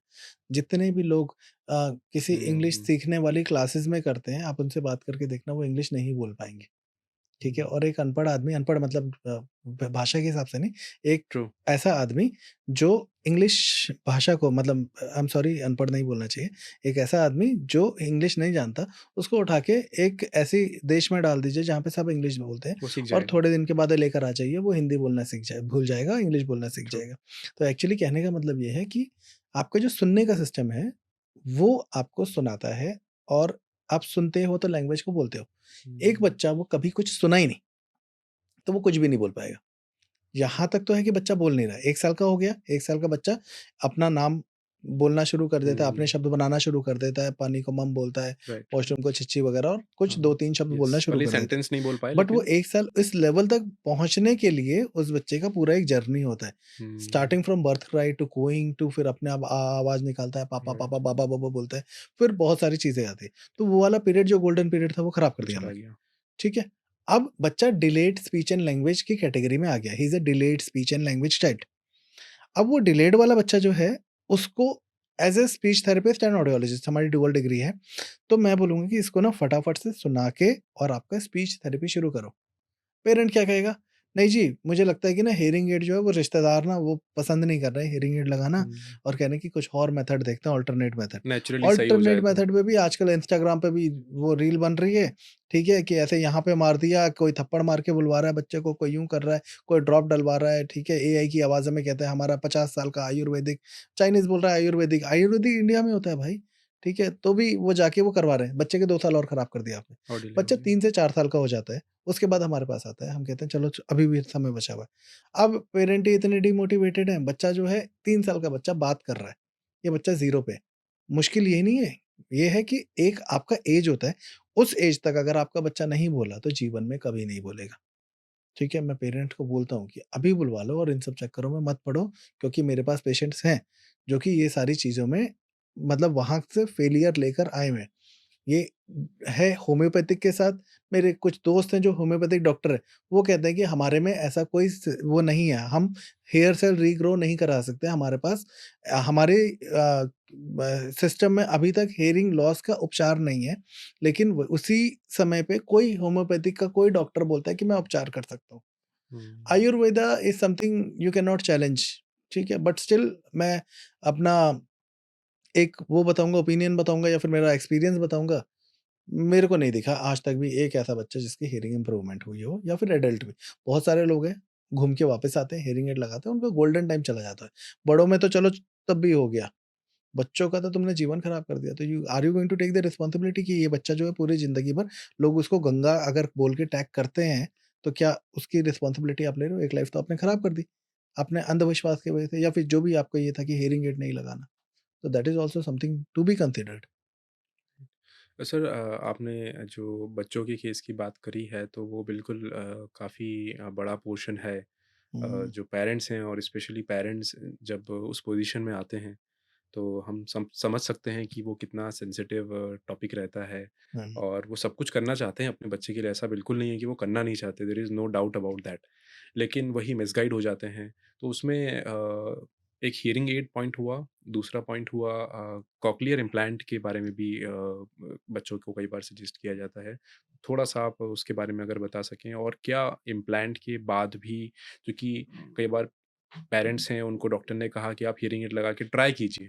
अब हियरिंग एड बहुत प्राइस के बारे में भी हम आपसे जानेंगे, लेकिन बहुत ही सस्ता आइटम नहीं होता। तो कोई भी एक मिडिल क्लास का पेरेंट है, तो उसको चिंता ये होती है कि मैंने अभी हियरिंग एड लगा लिया, वो काम नहीं करेगा, फिर मुझे इम्प्लांट के लिए तो जाना ही है। वो खर्चा करने को रेडी है, करना पड़ेगा। हर माँ-बाप अपने बच्चे से बहुत प्यार करते हैं। तो अब वो वाला हियरिंग एड मेरा वेस्ट होगा, तो क्या वो यूज़ हो सकता है? कैसे कैंडिडेसी डिसाइड होती है, या फिर मैं हियरिंग एड को छोड़ के सीधे कॉक्लियर इम्प्लांट पे जाऊँ, वो ज़्यादा अच्छा है? नहीं, देखिए इसमें क्या होता है कि आपको एक बच्चा आ रहा है, जर्नी बताता हूँ आपको, हुँ, हुँ। आपको आंसर इसमें मिल जाएगा। बच्चा आ रहा है, कायदे से क्या होना चाहिए, बच्चा पैदा होते ही उसका हियरिंग स्क्रीनिंग होके समझ में आ जाना चाहिए कि बच्चा नॉर्मल है। हुँ। नॉर्मल है, बात खत्म हो गई, आप खुशी-खुशी घर जाओ, कोई हाँ, बात नहीं। काफ़ी काफ़ी सारे हुँ, बेसिक इवैल्यूएशन करते हैं बच्चे पहला के। जो है एज़ एन ऑडियोलॉजिस्ट हुँ, हम हुँ। बेड साइड इवैल्यूएशन कर लेते हैं बच्चे का, अच्छा। ठीक है? कि ये है, और ये भी मज़े की बात है कि जो लड़के पैदा हुए होते हैं वो लड़ाई करते हैं, हटाओ, हटाओ, हटाओ मुझे नहीं करवाना, कान में प्रोब ही नहीं डालने देगा। लड़कियाँ बड़ी अच्छी होती हैं, ठीक है? चुपचाप से कराती हैं, तो बदमाश तो हैं बच्चे, ठीक है? एनीवेज़, तो अब वो जो लड़का है या लड़की है जो भी है, उसका मैंने हियरिंग स्क्रीनिंग करके बोला आप नॉर्मल हो, बात खत्म हो गई। अगर मुझे उस टाइम में नॉर्मल नहीं आया, तो हुँ, हमारे ये टेस्टिंग में या तो पास आता है या तो रेफर आता है, फेल नहीं आता, ओके। ठीक है? पास हो गया तो नॉर्मल हियरिंग है, रेफर आ गया तो मतलब कि there can be few things, hmm, hmm. Auditory maturation delay भी होता है, कान में ईयर वैक्स या फिर फ्लूट्स वगैरह ट्रू। भी होते हैं, ठीक है? तो वो सारी चीज़ें हैं। तो हम उसके बाद एक और फ़ॉलो अप करते हैं, दोबारा हुँ, से हम उसका टेस्ट करते हैं विदिन अ वीक और कानों की कंडीशन देख के, ठीक है? और उसमें भी अगर रेफर आ जाता है, ठीक है? Then we go for the BERA screening, okay. ABR screening and again the test. मान लीजिए जो भी प्रोसीजर है वो हमने देखा सेकंड उसमें, लेवल के टेस्ट्स हो हाँ, गए एक तरह से हम कह सकते तो हैं। एक गाइडलाइन है जेसीआईएच की जो कहता है कि 136 पहले महीने में बच्चे का स्क्रीन करके समझ लो पास है कि रेफर है। ओके। तीसरे महीने में या 3 महीने के अंदर में बच्चे को अगर प्रॉब्लम है, तो वो प्रॉब्लम का प्रॉपर डायग्नोसिस निकाल के देख लो। कितना लॉस है, माइल्ड, मॉडरेट, सिवियर, प्रोफाउंड। ऐसा नहीं है कि बच्चा पैदा हुआ है हियरिंग लॉस के साथ तो वो प्रोफाउंड लॉस ही होगा, ठीक है, ओके। मॉडरेट भी हो सकता है। और इसीलिए काफ़ी पेरेंट को पता भी नहीं लगता कि उनके बच्चे को हियरिंग लॉस है, हुँ, ठीक है। और अगर ये हो गया तो 6 महीने पे आपका कोई ना कोई इंटरवेंशन होना चाहिए। तो 6 महीने पे आप इम्प्लांट नहीं करवा सकते, तो you are going to fit the child with a hearing aid. तो हियरिंग एड लगाना है कॉक्लियर इम्प्लांट के पहले। अब मान लीजिए आपके हिसाब से बच्चा 2 साल का हुआ पड़ा है या 3 साल का हुआ पड़ा है, अब पता लग गया कि अ, अब हियरिंग लॉस है। उस हुँ, कंडीशन में भी क्या हियरिंग एड लगाना चाहिए? हाँ जी, लगाना चाहिए। ठीक है, हियरिंग एड लगाएँगे तो आपको आइडिया लगेगा। एक who is a candidate for cochlear implant? मुझे लगता है कि when the hearing add is not working, ठीक है? और ऑडियोलॉजिकल बहुत सारे टेस्ट होते हैं, उस टेस्ट से हमें पता लग जाता है, ठीक है? कि हियरिंग एड ऑप्टिमम काम कर रही है। मतलब ऐसा नहीं कि बस हियरिंग एड ने दूर से ताली की आवाज़ सुना दी, हाँ जी, सुन रहा है तो हुँ, हियरिंग एड काम कर रही है, ठीक है? तो वो ऐसा कि आप ये चीज़ दिमाग में रखिएगा कि जो बच्चा इस लेवल पे सुन रहा है, क्या ये 9th क्लास में चला जाएगा या हायर एजुकेशन में जाएगा और क्लासरूम में बैठा रहेगा, क्या ये हियरिंग इसको सैटिस्फाई करेगा? हुँ, ठीक है? उस लेवल का उस होता है, लेवल का। राइट। अगर आपको लगता है आंसर इज़ ओके या आपका ऑडियोलॉजिस्ट बता देगा, he is not a candidate for cochlear implant. वो हियरिंग एड से अपना लाइफ हियरिंग एड से राइट। ईज़िली हर चीज़ का एक वो है ना, cochlear implant is a very good thing, but you have to be the candidate, हुँ, ठीक है? अंडरस्टूड। कैंडिडेट हो तो ठीक है, अब बहुत अच्छी चीज़ है, मैं अपने कान में नहीं लगाऊँगा, I am not the candidate, right? अब है क्या कि अगर कैंडिडेट है तो गो फॉर द कॉक्लियर इम्प्लांट, बात खत्म।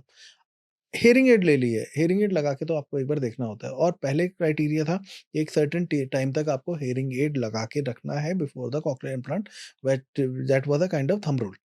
अभी वो क्राइटेरिया थोड़ा सा कम हो गया कि लाइक हियरिंग एड लगा के आप देखिए एंड आपको समझ में आ रहा है कि he is actually not okay with hearing aid, तो इमीडिएटली आप जल्दी से इम्प्लांट कर लीजिए। हियरिंग एड तो आप दोनों ले लिया, हियरिंग एड लेने के बाद इम्प्लांट हो जाएगा, तो हियरिंग एड का क्या करूं? आपके 2 कान हैं, बाइलेटरल इम्प्लांट करा रहे हो, तब तो हियरिंग एड का कुछ काम नहीं होगा, हुँ, ठीक है? लेकिन ये भी है कि अगर आप बाइलेटरल इम्प्लांट करा रहे हैं, तो फिर यू आर कैसे बोलूँ कि मैं, मतलब आप अच्छा-सा थोड़ा ठीक-ठाक अफ़ोर्ड कर सकते हैं, हुँ, तो वो हियरिंग एड आपके काम की अब नहीं है। बट ठीक है, आपने बहुत अच्छा काम कर लिया, आप अफ़ोर्ड, बट ये भी देखा जाता है अमूमन कि इवन सिंगल साइड का भी इम्प्लांट कराना becomes very difficult and very yes, it's expensive for the expensive, patient. Approximately 15 lakh तक के आसपास का खर्चा आता है ऊपर-नीचे करके, ट्रू। राइट? तो जो दूसरे कान में आपके हियरिंग एड है ना, वो आप दूसरा कान जो है वो भी अभी भी इम्प्लांटेड नहीं है, तो आप उसमें हियरिंग एड यूज़ करिए। This fitting is called bimodal fitting. Bi modal, जी, ओके। ठीक है? और वो फिर आप अल्टरनेटिवली यूज़ करते रहिए, वो आपको काम आएगा, बट हियरिंग एड आपकी खराब नहीं होगी और इम्प्लांट कराने के बाद भी हियरिंग एड आपका लगेगा और प्रॉपर हियरिंग एड फिटिंग होगी आपकी। काफ़ी अच्छा आपने पॉइंट बताया और स्पेशली पेरेंट्स के लिए जो काफ़ी कंफ्यूज्ड होते हैं और हमारी सोसाइटी में हर कोई राय देता है कि ये करवा लो वो करवा लो और उस टाइम पे एक अच्छा ईएनटी एक अच्छा ऑडियोलॉजिस्ट सही एसेस करे बच्चे की कंडीशन को तो डेफिनेटली बहुत इम्प्रूवमेंट देखने को मिल सकता है। और आपने जो पॉइंट रेज़ किया regarding home remedies right I would also like to add कि अब चूँकि एसएफएल टाइप की क्लिनिक चेन्स जो second tier, third tier type की सिटीज़ में भी पेनिट्रेट कर रहे हैं, जहाँ पर एक एक्सपर्ट ऑडियोलॉजिस्ट अवेलेबल है, तो क्यों ना उनका ओपिनियन ले लिया जाए। एक समय था जब अगर डॉक्टर है ही नहीं तो फिर कोई ऑप्शन नहीं होता है ना और टेली ऑडियोलॉजिस्ट टाइप के फ़ोन पे कंसल्टेशन एटलीस्ट हमें कंसल्टेशन मिल जाता है।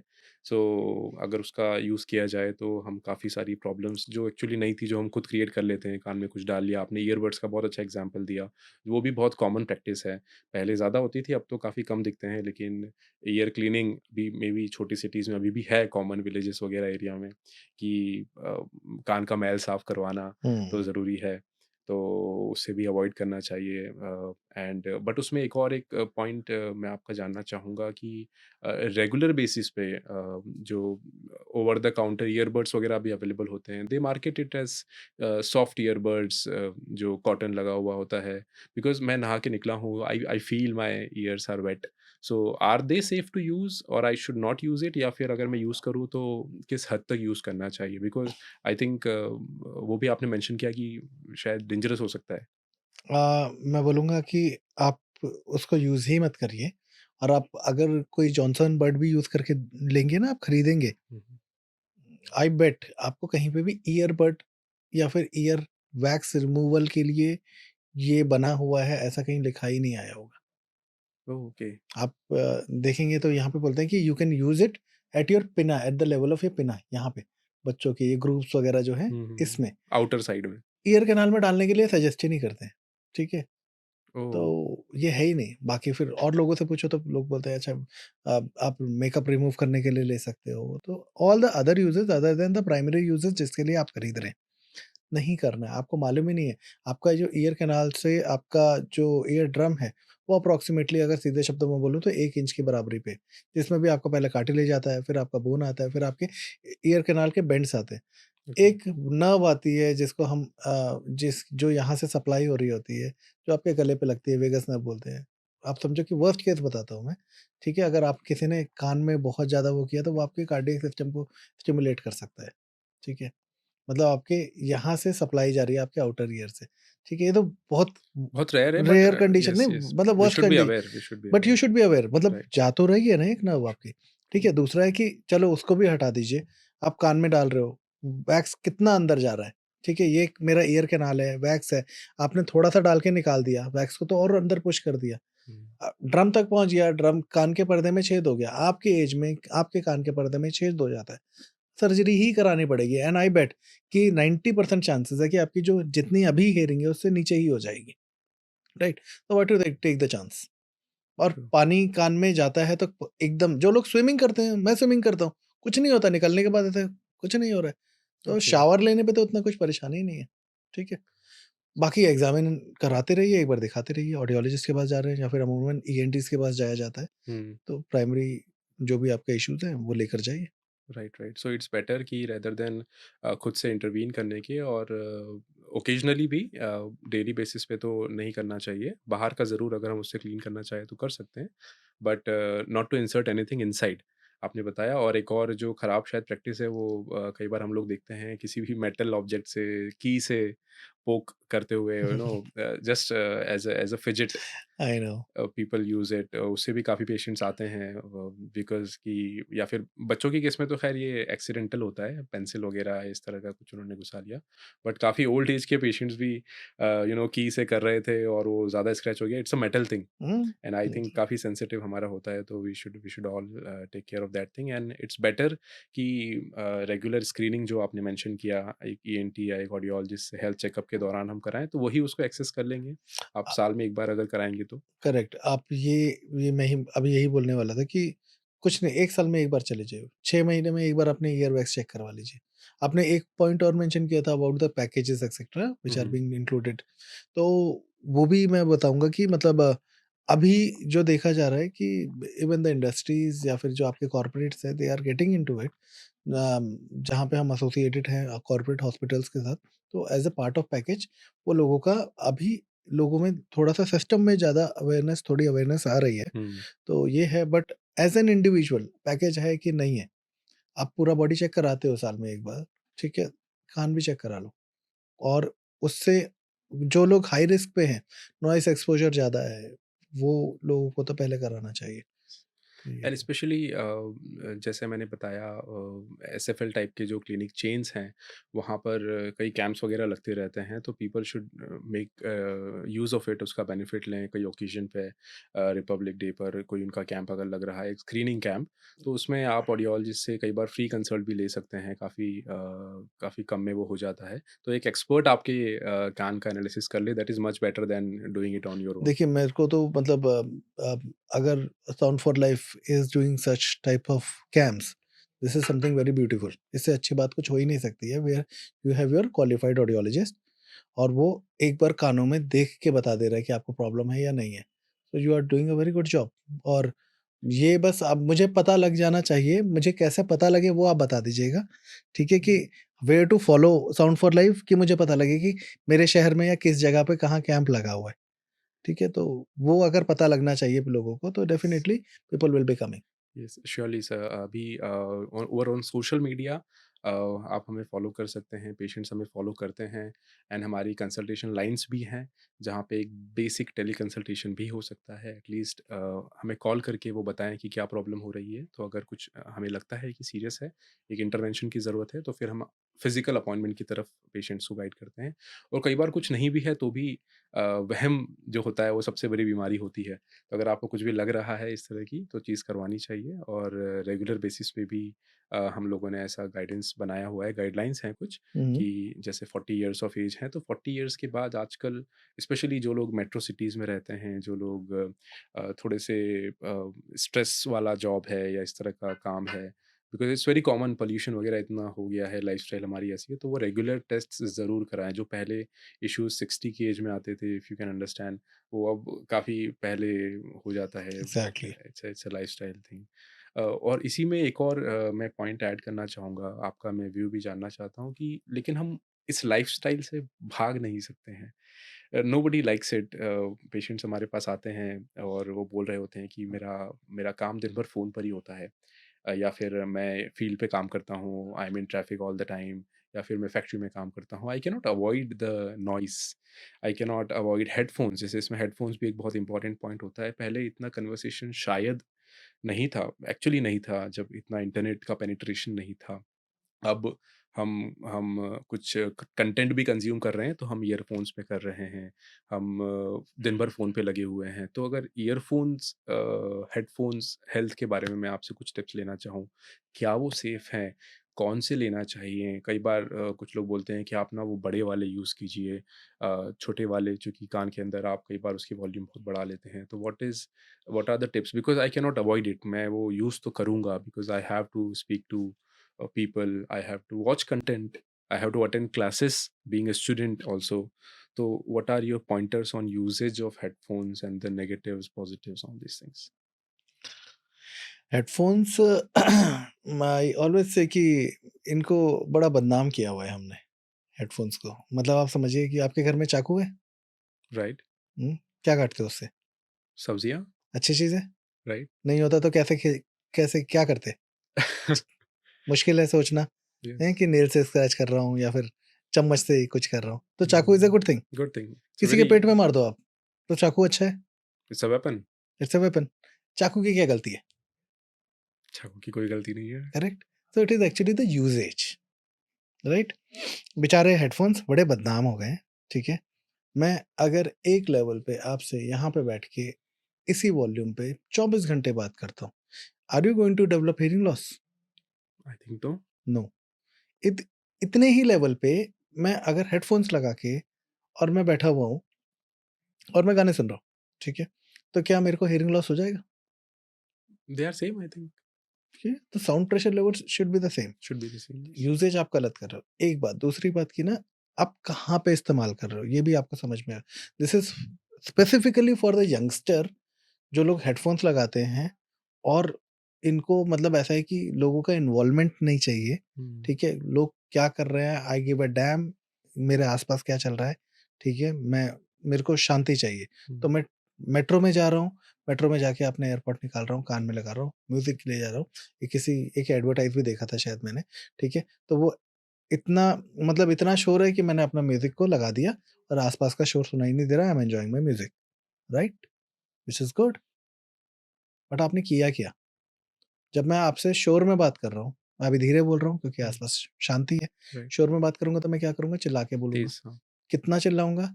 मेरी शोर से आवाज़ ज़्यादा। शोर के एक लेवल ऊपर आ जाए कि आपको आवाज़ आ जाए। Right, right. Now you have started listening to the music. तो क्या हुआ कि आपका म्यूज़िक का लेवल कितना जाएगा? पहले तो शोर इतना है, तो आप उससे ज़्यादा। वॉल्यूम को शोर तक लेकर जाओगे, तब तक कुछ भी नहीं होगा, तब तक बराबर हुआ है। अब वॉल्यूम को और बढ़ाओगे, ठीक Yes. है? अननोइंगली आपको इतना वॉल्यूम चाहिए था और आप कितना चले गए? इतना चले गए, Right. राइट? और कानों में जो साउंड प्रेशर लेवल जा रहा है और कंटीन्यूअसली आपको इतना शोर मिलता जा रहा है, वो तो आपकी बॉडी को खराब करेगा ही करेगा। For Hmm. एग्ज़ाम्पल, अगर मैं आपको एक दाना चीनी का आपके टंग पे रख देता हूँ, आपको मीठा लगेगा।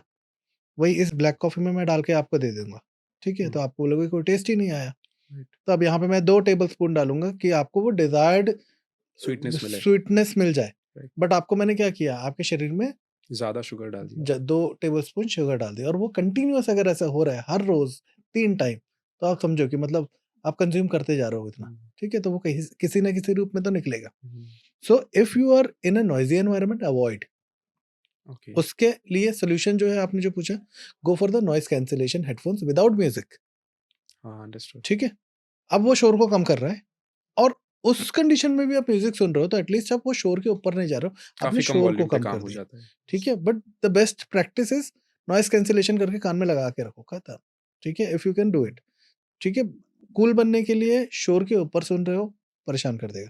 एक स्टडी और है जो कि ये भी बोलती है, जो आपने बोला कि इंसर्ट या headphones, yes, sound pressure level unknowingly because this is a tube, ठीक है? तो ट्यूब से आवाज़ जा रही है, तो प्रेशर बनता है, राइट? राइट, तो साउंड प्रेशर लेवल जो है, जब आप यहाँ से दे रहे हो, ट्यूब में दे रहे हो और आप हेडफ़ोन्स यूज़ कर रहे हो जो कि आपके सुप्राऑरल होते हैं, तो supraaural seems to be little safer compare to the one जो अगेन ये भी है, इसमें आवाज़ का वॉल्यूम नहीं है, आप अननोइंगली अपनी आवाज़ों को इतना बढ़ा देते हो हुँ, कि आपको पता ही नहीं लग पाता है।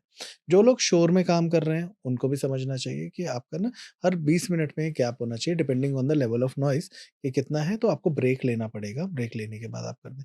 अलग-अलग रूल है, 60-60 एक रूल है हेडफ़ोन्स का, maximum 60 dB 60% of your device and 60 minutes for a day इतना यूज़ करोगे तो सेफ है।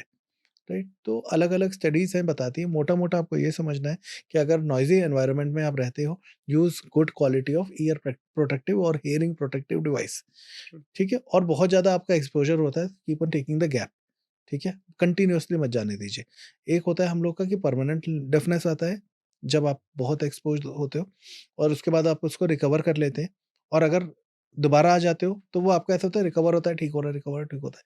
लेकिन एक लंबे टाइम तक आप सुनते ही रहोगे तो वो परमानेंट हुए थे, जिसको हम लोग बोलते हैं temporary threshold shift and permanent threshold shift in the hearing, right? तो वो परमानेंट की तरफ मत जाने दीजिए। And I like that point, जो बहुत ही हेल्थ केयर में हम देखते हैं एक आई डॉक्टर्स जो हैं वो बोलते हैं कि स्क्रीन टाइम कुछ टाइम के बाद, जैसे अभी आपने कहा एज एन ऑडियोलॉजिस्ट, ब्रेक लेना चाहिए। Same with eyes also, and even back pain भी एक प्रॉब्लम है। तो such a beauty of health care industry कि आप सब लोग अलग अलग फील्ड में काम कर रहे हैं, all of you, but human body parts हैं तो सब लोग कह वही रहे हैं। जो लोग शायद नहीं समझ रहे हैं कई बार, सुबह ऑफिस में काम स्टार्ट करते हैं तो शायद लंच टाइम में ही उठ रहे हैं। आँखों ने शायद 3-4 घंटे सेम चीज़ें देखी है। कानों ने 4 घंटे से सेम वॉल्यूम पे चाहे कोई वेबिनार सुन रहे हैं, हमारा पॉडकास्ट सुन रहे हैं। देन ऑल्सो अगर ब्रेक नहीं लिया है तो you can take a 2 minutes break now. तो बट वापस आइएगा प्लीज़। तो same with back pain also, दिन भर सेडेंटरी लाइफ़स्टाइल है। तो such a beauty of good health care professionals, they are transparent. And उसमें एक और चीज़ जो आपने इनकॉर्पोरेट की that I really liked is कि नॉइस वाले एरियाज़ में जो काम कर रहे हैं, because it's a part of our life now, they have to work, so उसमें they can use ear protection. And सारे ही sound for life hearing clinics पर भी, चाहे आपको कोई प्रॉब्लम ना भी हो रही हो, बट अगर आप लोगों को लगता है कि आप ऐसे इन्वायरमेंट में काम करते हैं जहाँ पर बैकग्राउंड नॉइस है कांस्टेंट, तो आप ऑडियोलॉजिस्ट से कंसल्ट कीजिए।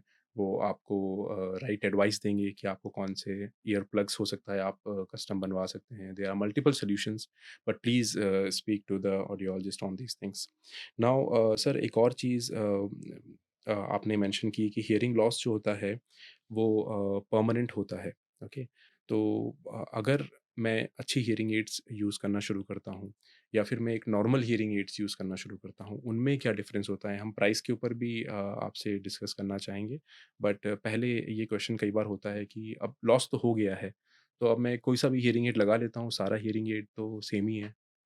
जो हियरिंग लॉस है, जो आपका परमानेंट हियरिंग लॉस है, राइट, जिसका सॉल्यूशन हियरिंग एड है। अब सवाल आ जाता है कि कौन-सी हियरिंग एड लगाएँ, राइट, राइट? तो एक तो जो भी आप किसी भी को किस तरह की हियरिंग एड लगाएँ या जो कान के अंदर जाती है, कान के पीछे जाती है या बड़ी वाली हियरिंग एड होती है। म आप अपने ऑडियोलॉजिस्ट के पास जाओ, क्योंकि यहाँ पे मैं समझाऊँगा भी वो बड़ा टेक्निकल हो जाएगा। आपको ऑडियोलॉजिस्ट आपको ना ये बता देगा कि sir you are a candidate of 1, 2, 3 types of hearing aid और okay, out of these 3, 4 you are a candidate of these 2 type of hearing aid और एक ही लगेगी और यही लगेगी, ठीक है? और आप चाहते हो कि ये वाली लगे, तो वो थोड़ा-सा मुश्किल हो जाएगा, क्योंकि आपका लॉस में इतना फ़र्क है जो कि हमें बोलना पड़ता है, ठीक है? जिनको समझ में आता है ठीक है, जिनको नहीं आता है वो फिर परेशान तो होते हैं, फिर दोबारा आते हैं, टू बी ऑनेस्ट। अब आपने पूछा टेक्नोलॉजी, टेक्नोलॉजी जो है ये एक बड़ी चीज़ है कि prices of the hearing aids are there. Start करता हूँ बच्चों से।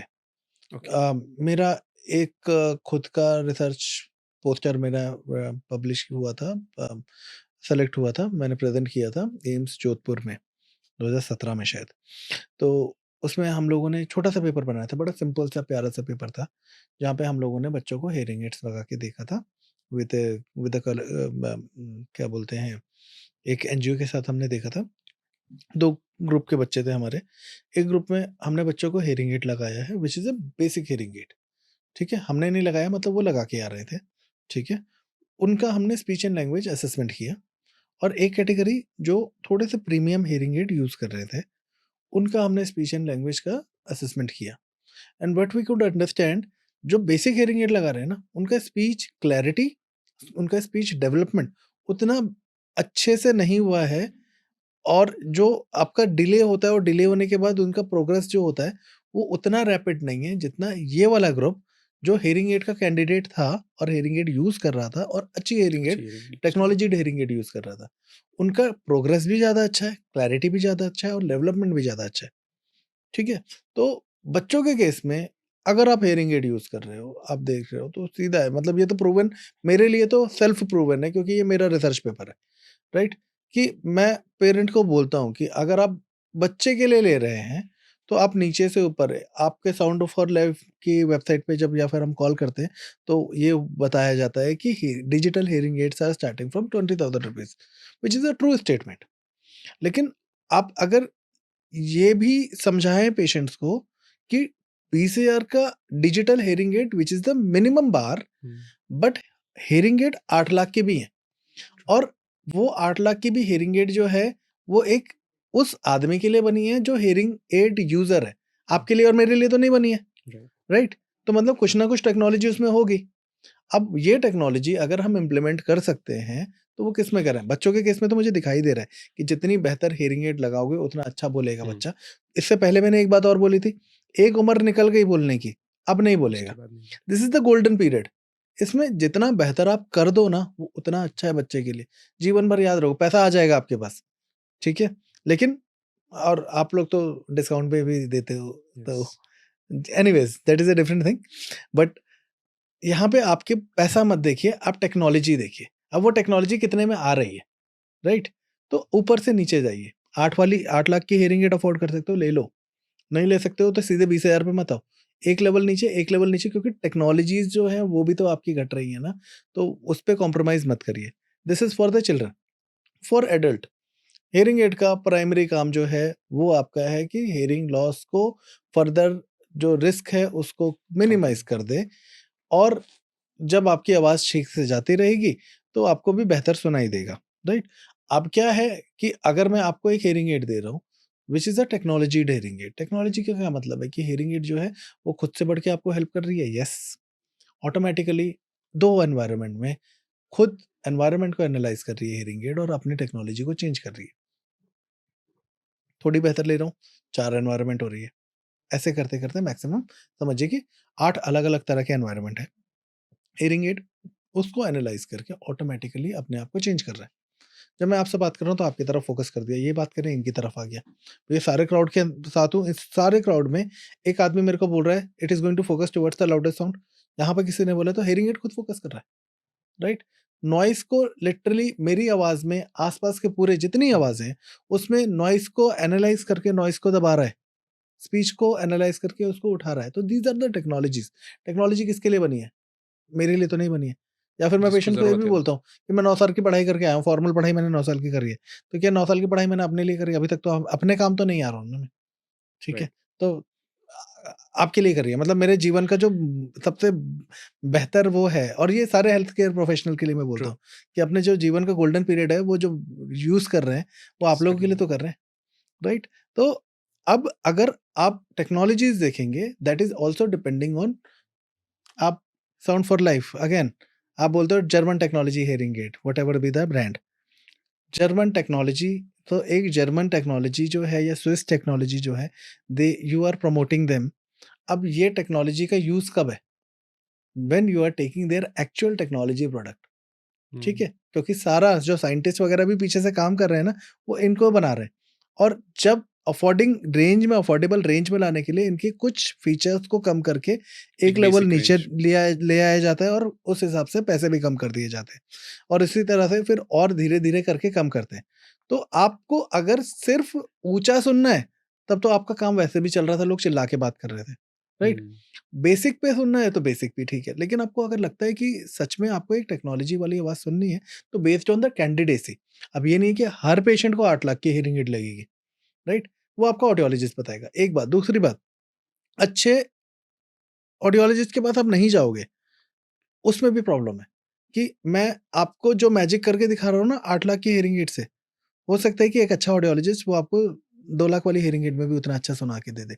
सो the hmm. Actual programming and trained audiologist वो आपको हेल्प कर देगा, ठीक है? तो ये इसलिए भी आपको ये देखना चाहिए कि आप एक सही जगह जाएँ जहाँ पे आपको हेल्प हो रही है। बाकी और क्या है? बस यूज़ और करिए। सही जगह जाने में सर आई थिंक पूरी जर्नी मेरी बहुत आसान हो जाती है। अगर मैं हम डिफरेंशिएट तो नहीं कर सकते कि एक खराब जगह क्या होगी, बट एक एसएफएल टाइप की एक चेन जिसके स्टैंडर्ड्स हैं, जिसका हर ऑडियोलॉजिस्ट जिसका हर staff starting from the patient coordinator जैसे आप क्लिनिक में आते हैं, they have their own protocols and everything. तो वो हमारी पेशेंट्स की जर्नी बहुत ईज़ी कर देते हैं। वो पेशेंट्स की जर्नी स्टार्ट होती है, डायग्नोसिस वाला पार्ट हुआ, उसके बाद choosing the right hearing aid, because choose करना भी एक बहुत इम्पोर्टेंट है, जैसे आपने बताया कि हर पेशेंट टॉप टियर का हियरिंग एड का कैंडिडेट नहीं है और हर पेशेंट बेसिक वाले का भी कैंडिडेट नहीं है, दोनों करेक्ट। हियरिंग एड है उसके लिए, वो लगाए बहुत अच्छी बात है। तो चूज़ करने में भी क्लिनिक का बहुत इम्पोर्टेंट रोल है और उसके बाद उसकी प्रोग्रामिंग में और आफ्टर केयर में। तो अभी मैं ये जानना चाह रहा हूँ कि मान के चलते हैं सेम मॉडल का आप हियरिंग हम कोई हियरिंग एड लेते हैं, किसी अच्छे ब्रांड का कोई हियरिंग एड ले रहा है। उसने वो हियरिंग एड एक्स जगह से कहीं से लिया जो इतने एक्सपर्ट नहीं थे हुँ, हुँ। और फिर उसने एक बहुत एक्सपर्ट से लिया जो एसएफएल पे अवेलेबल था। तो क्या डिफरेंस आ सकता है? हियरिंग एड सेम है मेरा, सेम मॉडल मैं यूज़ कर रहा हूँ, काफ़ी प्रीमियम है, उसके बॉक्स पे बहुत कुछ लिखा है, इंटरनेट पे उसके बारे में बहुत कुछ मैंने पढ़ा है। अब मैंने वो हियरिंग एड अपने फादर को, अपनी मदर को, जिसको भी रिक्वायरमेंट थी, मैंने लगवा लिया। तो प्रैक्टिकली क्या डिफरेंस आएगा सर? उम, एक छोटा-सा एग्ज़ाम्पल देके शुरू करता हूँ, मेबी आप स रिलेट कर पाएँगे। पैरासिटामोल, ठीक है? या फिर इस तरह का कोई और आप किसी एंटीबायोटिक को सोच लीजिए। बताइए किसी एंटीबायोटिक का नाम एमिसिलिन? आपने लिया। हुँ, हुँ। आप फार्मासिस्ट से जाके ले रहे हैं और आप एक डॉक्टर से ले रहे हैं। क्या फ़र्क आ रहा है? सेम है वो तो, सेम है, दवाई तो सेम है, दवाई तो सेम है, ठीक है? पिछला एग्ज़ाम्पल दिया था चाकू तो सेम है, चाकू सेम है। राइट? अब क्या हो रहा है ना, how much is required? Paracetamol can be ज़हर for you if you have taken क्या कितना बताते हैं 1 ग्राम से ऊपर नहीं ले सकते हैं पूरे दिन हुँ, में, ट्रू। ठीक है? वो ज़हर बन गया आपके लिए जो आपका जीवन बचा रहा है, right? Hmm, and this is the answer. आप हियरिंग एड का प्राइमरी काम है आपकी सुनाई को बचा के रखना। ओवर एम्प्लीफिकेशन हो गया, आपकी और घटाता जाएगा सुनाई को। अंडर एम्प्लीफिकेशन हो गया, तो वैसे भी डिटेरियोरेशन होता जाएगा। एंड ये तो आपका वो चीज़ें हैं जो पैरामीटर जो कि आपको हेल्प कर रहा है। इसके अलावा फॉर एग्ज़ाम्पल छोटी-छोटी चीज़ें होती हैं जो हमारे को दिखती हैं। फीडबैक है, कान में बच्चों के घंटी बजती रहती है, एडल्ट्स के भी हियरिंग एड फिटिंग प्रॉपर नहीं है। कान में घंटी बज रही है, फर्दर लॉस होने लग जाता है। अ, और भी जो आपकी प्रोग्रामिंग है और प्रोग्रामिंग कैसे प्रॉपर होती है, क्योंकि आपको बीमारी तो पता लगे, ठीक है? कितनी प्रॉब्लम है। अब अगर आप अंदाज़ा लगा के एक्सपेरिमेंट करा रहे हो, ये तो मुझे लगता है कि कहीं न कहीं पेशेंट्स की भी गलती है कि वो they are ready to get themselves like they are ready to become a guinea pig कि आपको मालूम है कि ऑडियोलॉजी प्रैक्टिस आपको मालूम है कि आपके पास जो ऑडियोलॉजिस्ट है, वो पहले आपका आउटर ईयर चेक कर रहा है, मिडल ईयर चेक कर रहा है, प्रॉपर ऑडियोमेट्री कर रहा है। उसके बेसिस पे आपके हियरिंग एड लगाने के बाद फिर आपका एडेड अनएडेड ऑडियोमेट्री कर रहा है। आपको पता लग रहा है कि हियरिंग एड लगाने के बाद एक हुँ, फॉर्मल टेस्ट हो रहा है, जो कि परफ़ॉर्म होता नहीं है, ठीक है? अब आप खुद ही चाहते हो कि जी इंटरनेट से हियरिंग एड ले लें, ऑनलाइन ले लें, जो कि अभी तो ऑनलाइन खुद मैन्युफैक्चरर्स जो हैं वो नहीं चाह रहे हैं कि हो, क्योंकि उनको भी परेशानी हो रही है। अदरवाइज़ किसी से भी आप उठा के हियरिंग एड ले लेते हो और कुछ भी लगा लेते हो। 3 नंबर का चश्मा है, 5 नंबर लगाऊँगा तो भी प्रॉब्लम है, 1 नंबर लगाऊँगा तो भी प्रॉब्लम है, ट्रू। ठीक है? तो अपने साथ खुद नहीं करना चाहिए and this is actually the difference. एक पढ़ा-लिखा ऑडियोलॉजिस्ट एटलीस्ट वो हार्मफुल नहीं होगा and hmm, also this is a message for the patients. कभी भी ना आवाज़ की क्वालिटी को, आवाज़ के टेस्ट को ना अपना प्राइमरी फैक्टर मत बनाइए। मैं पहले बोल देता हूँ कि आपको आवाज़ अच्छी नहीं आएगी, आप मुझे मत बताइए, मैं आपको बता रहा हूँ।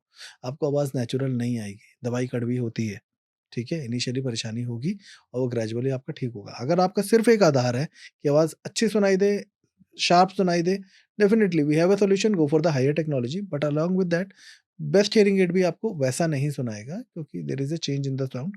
हमारा प्राइमरी काम आपको मधुर आवाज़ सुनाना नहीं है।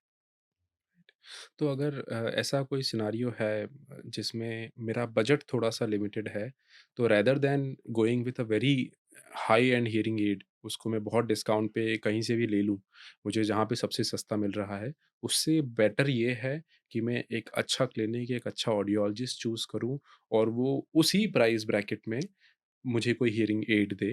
वो हो सकता है टॉप का हियरिंग एड ना हो, मोस्ट प्रोबेबली नहीं होगा वो, बिकॉज़ उसका भी एक सर्विस का कॉस्ट है, भले ही हिडन होता है वो, बट फिर भी I I should pay for the expertise.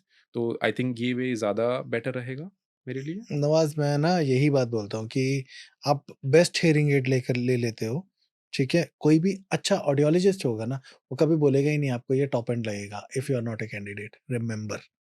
मैं एक 50,000 की हियरिंग एड में आपको वो मैजिक दे सकता हूँ, जो कोई और आपको 8 लाख की हियरिंग एड में दे रहा है and this is where my role starts. Hmm, आपको कितना सुनना है, कितना शोर नहीं सुनना है, whatever like within the limitation of this particular instrument. कोई भी ऑडियोलॉजिस्ट जो ट्रेन्ड है, वो उसको कर देगा। जो ट्रेन्ड नहीं है, वो क्या करेगा, वो उसको क्या बोलते हैं कि पता नहीं है, मैं यही सीधा बोलूँगा, तो वो एक्सपेरिमेंट करके वो एक ऐसा आपको प्रोडक्ट दे देगा जहाँ पे उसका जो जिस पॉइंट पे उसको ठीक करना है, वो पॉइंट ठीक करने के लिए उसके पास है नहीं। तो उसने एक बड़ा स्पेक्ट्रम दे दिया आपको कि येस। जो आपकी प्रॉब्लम थी, वो एक अम्ब्रेला में आपके ठीक हो जाए। But for that how much do have you paid? इतना डिफरेंस। हुँ, ठीक है? एंड ऑल्सो जैसे आपने बोला कि there are hidden cost of programming expertise. Expertise. Yes, rather मैं बोलता हूँ कि this is actually the bundle of both, hmm, that becomes a bundle जिसमें I am including my services along with the hearing aid. आपके sound for life में आप का जो है, you are not charging much for the services. Right sir. मेरे पास आता है पेशेंट तो मैं हेयरिंग एड जो कंपनी जिस प्राइस पे दे रही है वो मैं देता हूँ। Along with that there is a specific charge for the services, क्योंकि वही तो है जो मैंने पढ़ाई करी है। ठीक है, तो वो मैं पर्सनल लेवल पे आई चार्ज एंड वो मुझे लगता है हर ऑडियोलॉजिस्ट को लेना चाहिए। बहुत मेहनत करके पढ़ाई करके आते हैं। Right sir. सर आपसे एक बार हम जानना चाह रहे थे टाइप्स ऑफ हियरिंग एड के बारे में भी, हुँ, हुँ। और वो किसके लिए अच्छा रहता है, बिकॉज़ कई बार पेशेंट्स हैं तो अ, गंदी आदतें होना नहीं चाहिए वैसे, लेकिन जो आई थिंक बाकी हेल्थ केयर प्रोफेशनल्स को नहीं होती, हम कभी भी डॉक्टर को जाके ये नहीं बोलते हैं कि मुझे ये वाली दवाई दे दो। हम डॉक्टर को अपनी बीमारी बताते हैं।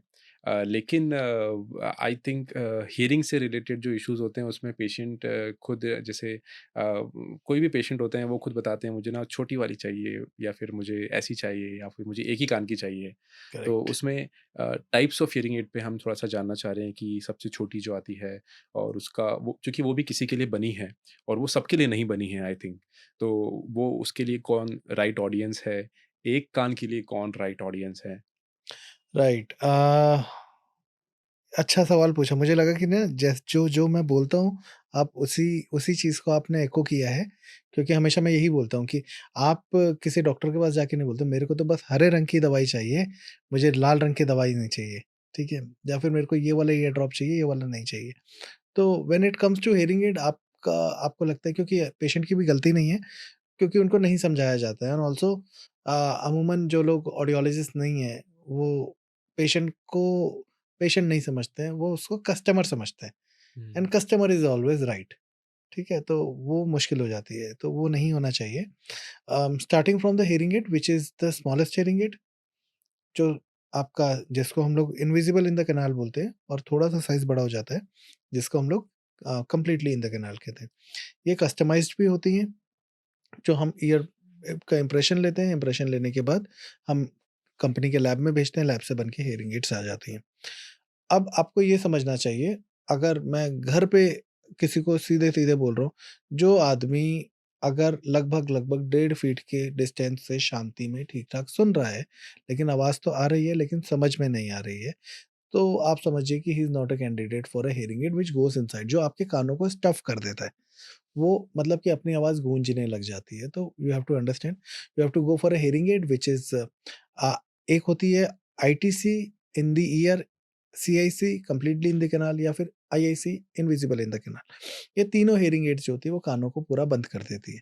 ठीक ओके। है? तो अगर आपके हाई फ्रीक्वेंसीज़ जो हैं उसमें प्रॉब्लम है, लो फ्रीक्वेंसीज़ आपके बेहतर है, तो इसको अवॉइड करना चाहिए। बहुत ज़्यादा टेक्निकल बताऊँगा तो शायद मुश्किल होगा समझने में। Receiver in the canal hearing aids होती हैं। Receiver in the canal hearing aid जो है उसके जो जहाँ पे आप इसका स्पीकर इंसर्ट करते हैं जिसको हम रिसीवर कहते हैं, उसमें we can make some modifications. Okay. So they are the hearing aid. And जिसका हियरिंग लॉस ज़्यादा है, उसको तो छोटी हियरिंग एड हम नहीं दे सकते, ठीक है? तो उसके कान के पीछे लगेगा, ठीक है? That is ultra power behind the year BT hearing aid. And make sure जब भी आप behind the year BT hearing aid कोई भी ले रहे हैं, जिसकी आवाज़ सुनाने के लिए टिप जाती है, never use tip. Tip is a temporary solution, go for the year moulds. Year mould बनवाइए, अलग से पैसा लगता है, दे दो। नहीं तो आपने जो पैसा खर्च किया है 2 लाख रुपए, वो ऐसे आप 4,000 के वजह से पूरा खराब मत करो, ठीक है? हुँ। तो अब वो थोड़ा पैसा भी लगा लो, इतना लगाया है तो, राइट? कौन किसका कैंडिडेट है? ऑडियोलॉजिस्ट बताएगा। मोटे-मोटे शब्दों में बताऊँ तो कान के अंदर जाने वाली हियरिंग एड उन लोगों को नहीं लगती है जिनके लो फ्रीक्वेंसीज़ बेटर है, okay. Right? RIC hearing aid जो है, रिसीवर इन द कैनल, वो सबसे ज़्यादा वाइडली एक्सेप्टेड है क्योंकि काफ़ी बड़े रेंज ऑफ हियरिंग लॉस को कवर कर देता है और उसके अपने एडवांटेजेस हैं। हियरिंग एड पूरी खराब नहीं होती, वायर खराब हो जाती है तो वायर चेंज कर हुँ। दीजिए, पूरी हियरिंग एड चेंज नहीं करनी पड़ती है। आगे के जो डोम्स हैं, वो चेंज करके आप मैनेज कर लेते हो। वाटर रेजिस्टेंट हो जाता है, ब्लूटूथ कनेक्टिविटी हो जाता है, रिचार्जेबल हो जाता है। काफ़ी स्लिम तो भी आजकल आ गए स्लिम हैं। में भी आपकी आ रही है, करेक्ट। एयरपॉड की तरह हियरिंग एड लगती हैं। एक्सेसरीज़ ज़्यादा लगता है, depending on the company to company, but ये है अगेन किस चीज़ के आप कैंडिडेट हो वो तो आपको ऑडियोलॉजिस्ट ही बताएगा, ठीक है?